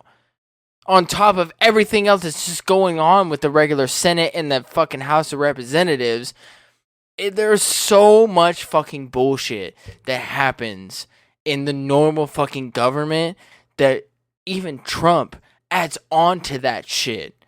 Where he's like, I want my name to be on the fucking checks. The problem is that That's the IRS, crazy to think that that's real. the IRS and Right. the Treasury Department had all of that stuff set up to go out the next day, as in like they were ready to start printing paper checks for people to have available within the next few months. And the reason that got delayed was because Trump insisted that the day of, right before they were about to go to the press the next day, that his name be put on them, even though it's not his money. It's the American taxpayer money that's being redistributed to everybody. My whole thing is You gotta like, know. who? You gotta know whose name you're cashing. You know. Oh You just yeah, gotta make Daddy's sure. signing those checks. Is that what it is? Because what I thought about it was that like nobody is gonna keep those checks. You know, you're gonna give it to the bank and you're gonna cash or you're gonna put it into your bank account, right? So you're not gonna be able to keep that check. They keep that shit. So it's not Oh like yeah, you're that's gonna why be it's able called a to. stimulus check. It's not like you're gonna be able to cash a check and then keep it and then frame it up on your wall. And you're gonna be like, yeah, Trump fucking saved us when the coronavirus happened. No, And they expect then- you to spend that. When you're fucking 80 years old, you're gonna have a framed fucking stimulus check that has Trump's name I think on I think it. it's more psychological than it is like a keepsake. It's like you see that name on that check, and even if you're totally opposite to Donald Trump, you're handing in a check with his motherfucking name on it, right? Yeah, Like exactly. it's a power move. I think yes, I definitely think that that's where it's at, and because you're not gonna be able to keep it. But that's the whole point with like what I'm saying is why does he need to put his name on it? Because he's such a narcissistic fucking asshole that he has to have his fucking name on that shit to let every single person that cashes that shit know that he's the one who gave it to you, even though he's not really the one who gave that shit to you. He just signed off on it. The Senate and the House of Representatives are the ones that made the bill, the stimulus check, the stimulus bill. They're the ones that came up with all the laws and everything else that they were going to put into it. Those are the ones that came up with it. They're the ones that voted on it. Yes, he has a say in it, but I doubt he read the 800 and something page stimulus bill that Oh, they yeah. came up with. He just fucking signs off on it. If somebody tells him that yes, you can sign off on this, you can do it, then that's what he's gonna do. Or they're gonna be like, no, you shouldn't sign off for this, and that's what he's gonna do. He didn't read that whole shit. It doesn't matter whether he agrees with it or not. You know, he didn't fucking read the whole fucking thing. He doesn't know all the entire laws that happens with it. It's a trend we've been seeing with him from the start. Is just anytime there's something good going on with the economy or just the way the public sees the administration, whether it be foreign policy or the way we're handling the border situation, he will immediately point to that and take credit, even if it's not something that he actually did. Even if it's a carryover from the Obama administration, for example, the way the economy was doing a few months ago before the coronavirus hit. He's taking credit for things that he can because that's all he's got in the moment. Because Yeah, the rest I mean, of he the was a stuff that you look at businessman. with our president is he's just a constant liar. And you're right, Austin, he's a narcissist. So when he does something good, or if something good happens, it's very easy for him to latch onto that because the rest of it's very obviously bad. The only problem is we're just so polarized and the media is so polarized that they treat it like there's two sides to the whole story. Which in some cases, yes, there is. But for the most part, especially with the stimulus check thing and signing his name on it, it's obviously just a grab for a legacy that he's trying to... Like, he wants to be remembered as a great American politician. He doesn't want to be the worst president that ever existed. Obviously, that wasn't his goal. So he's trying to point to anything he can. But my whole thing is that, like, what I hate the most about everything is that we put this God complex onto this one person. Where, like, I feel like the majority of Americans think that the president is what makes all the laws. Like, yes, he has a say in the laws, but no, he doesn't. You know what I mean? Where, like, you have the House and the Yeah. Senate who are either majority Republican or majority Democrat, and it changes throughout time, you know? And it's mostly about, like, what is going to make the president look as good as he fucking can. Why do we have a fucking House and a Senate if all you're going to put your faith into is the fucking president? For shits and giggles. Exactly. When the one person that the majority of America is going to believe in is whether the president is Democrat or Republican, then why the fuck do we have a House of Representatives that should be half and half and a Senate that should be half and half? Well, it should be representative of the population. So, I mean, So shouldn't the population be half and half?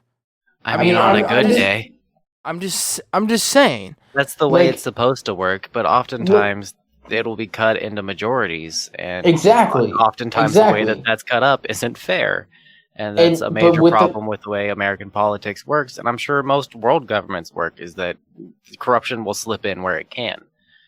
It's But with just the majority- right now, it's bad timing. But with the majority, they don't even look at the Senate or the House of Representatives. They straight just look at the president and what he decides. Yeah, And that's not the way that it should fucking be run. That's not the way that it works. He just has a say on whether he can accept or decline based on what he thinks. So you're telling me that, hold on. Let me look this up real quick. I want to, just to be sure, how many people live in the USA?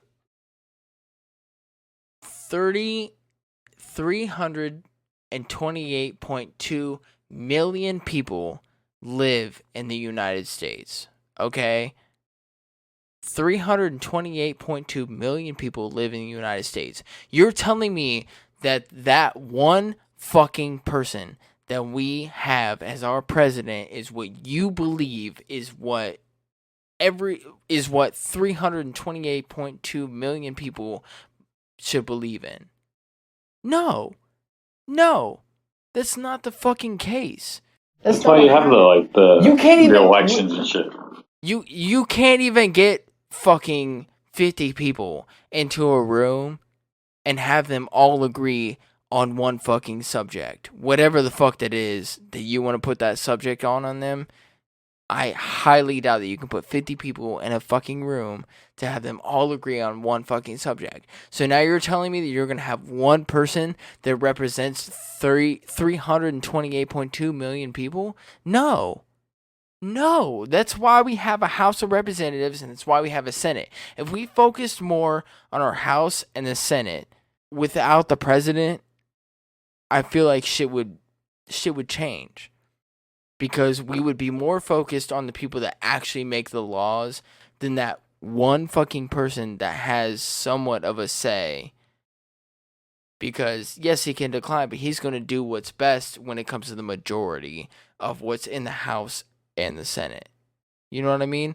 So, he's going to do whatever feels best is for him, and then what's in the House and the Senate. So if the Senate and the House are mostly Republican, and he's a Republican, then he's gonna agree with whatever the fuck they say. He's not gonna go back on that because they know that they're gonna back him. It's too much shit to put on one person. I'm sorry. I'm no, so you're sorry. fine. I love you so much, Austin. We've gotten to the point in the night at the end of the podcast where Austin's too drunk and we've talked for too long. And we I'm lost heated. Vic. We lost I'm Vic. heated. Vic, if you're still somehow here, we fucking love you, man. Damn, we did lose him. I'm sorry. I lost him for us. It's my fault. It's okay. I think he got tired of hearing you say House and Senate over and over again. Probably. No, you're exactly right, Austin. And oftentimes when we record the podcast in person, we'll do a 3-hour recording and then we'll go stand out on the balcony and bitch to each other about the administration for half an hour. Yeah. And then I'll be like, I true. have to go home because it's 2 a.m. So just being frustrated about all of this, especially during the coronavirus quarantine, is a feeling that I fist bump more than ever on that. Oh yeah, that's how I feel for sure. Well, I guess elbow bump because the quarantine. Right. But we probably should fucking end this shit. Yeah. We're about 250 in. Jesus. Welcome to the show, Jacob. This is what we do. Right. Jacob, thank you so much for joining in. Vic, thank you for Dude, calling no in too. problem. Yeah, dude. Anytime you like want me to come on, just fucking hit me up on like Instagram or whatever. When this quarantine shit's over, I want to actually have you over though. I'm down as fuck for that. Fuck yeah. You know, we'll hit you up. But Yes. Make sure you guys check us out on Twitter, Instagram, Facebook. We have a Venmo, Cash App, PayPal. You can check us out on all that. We have our own God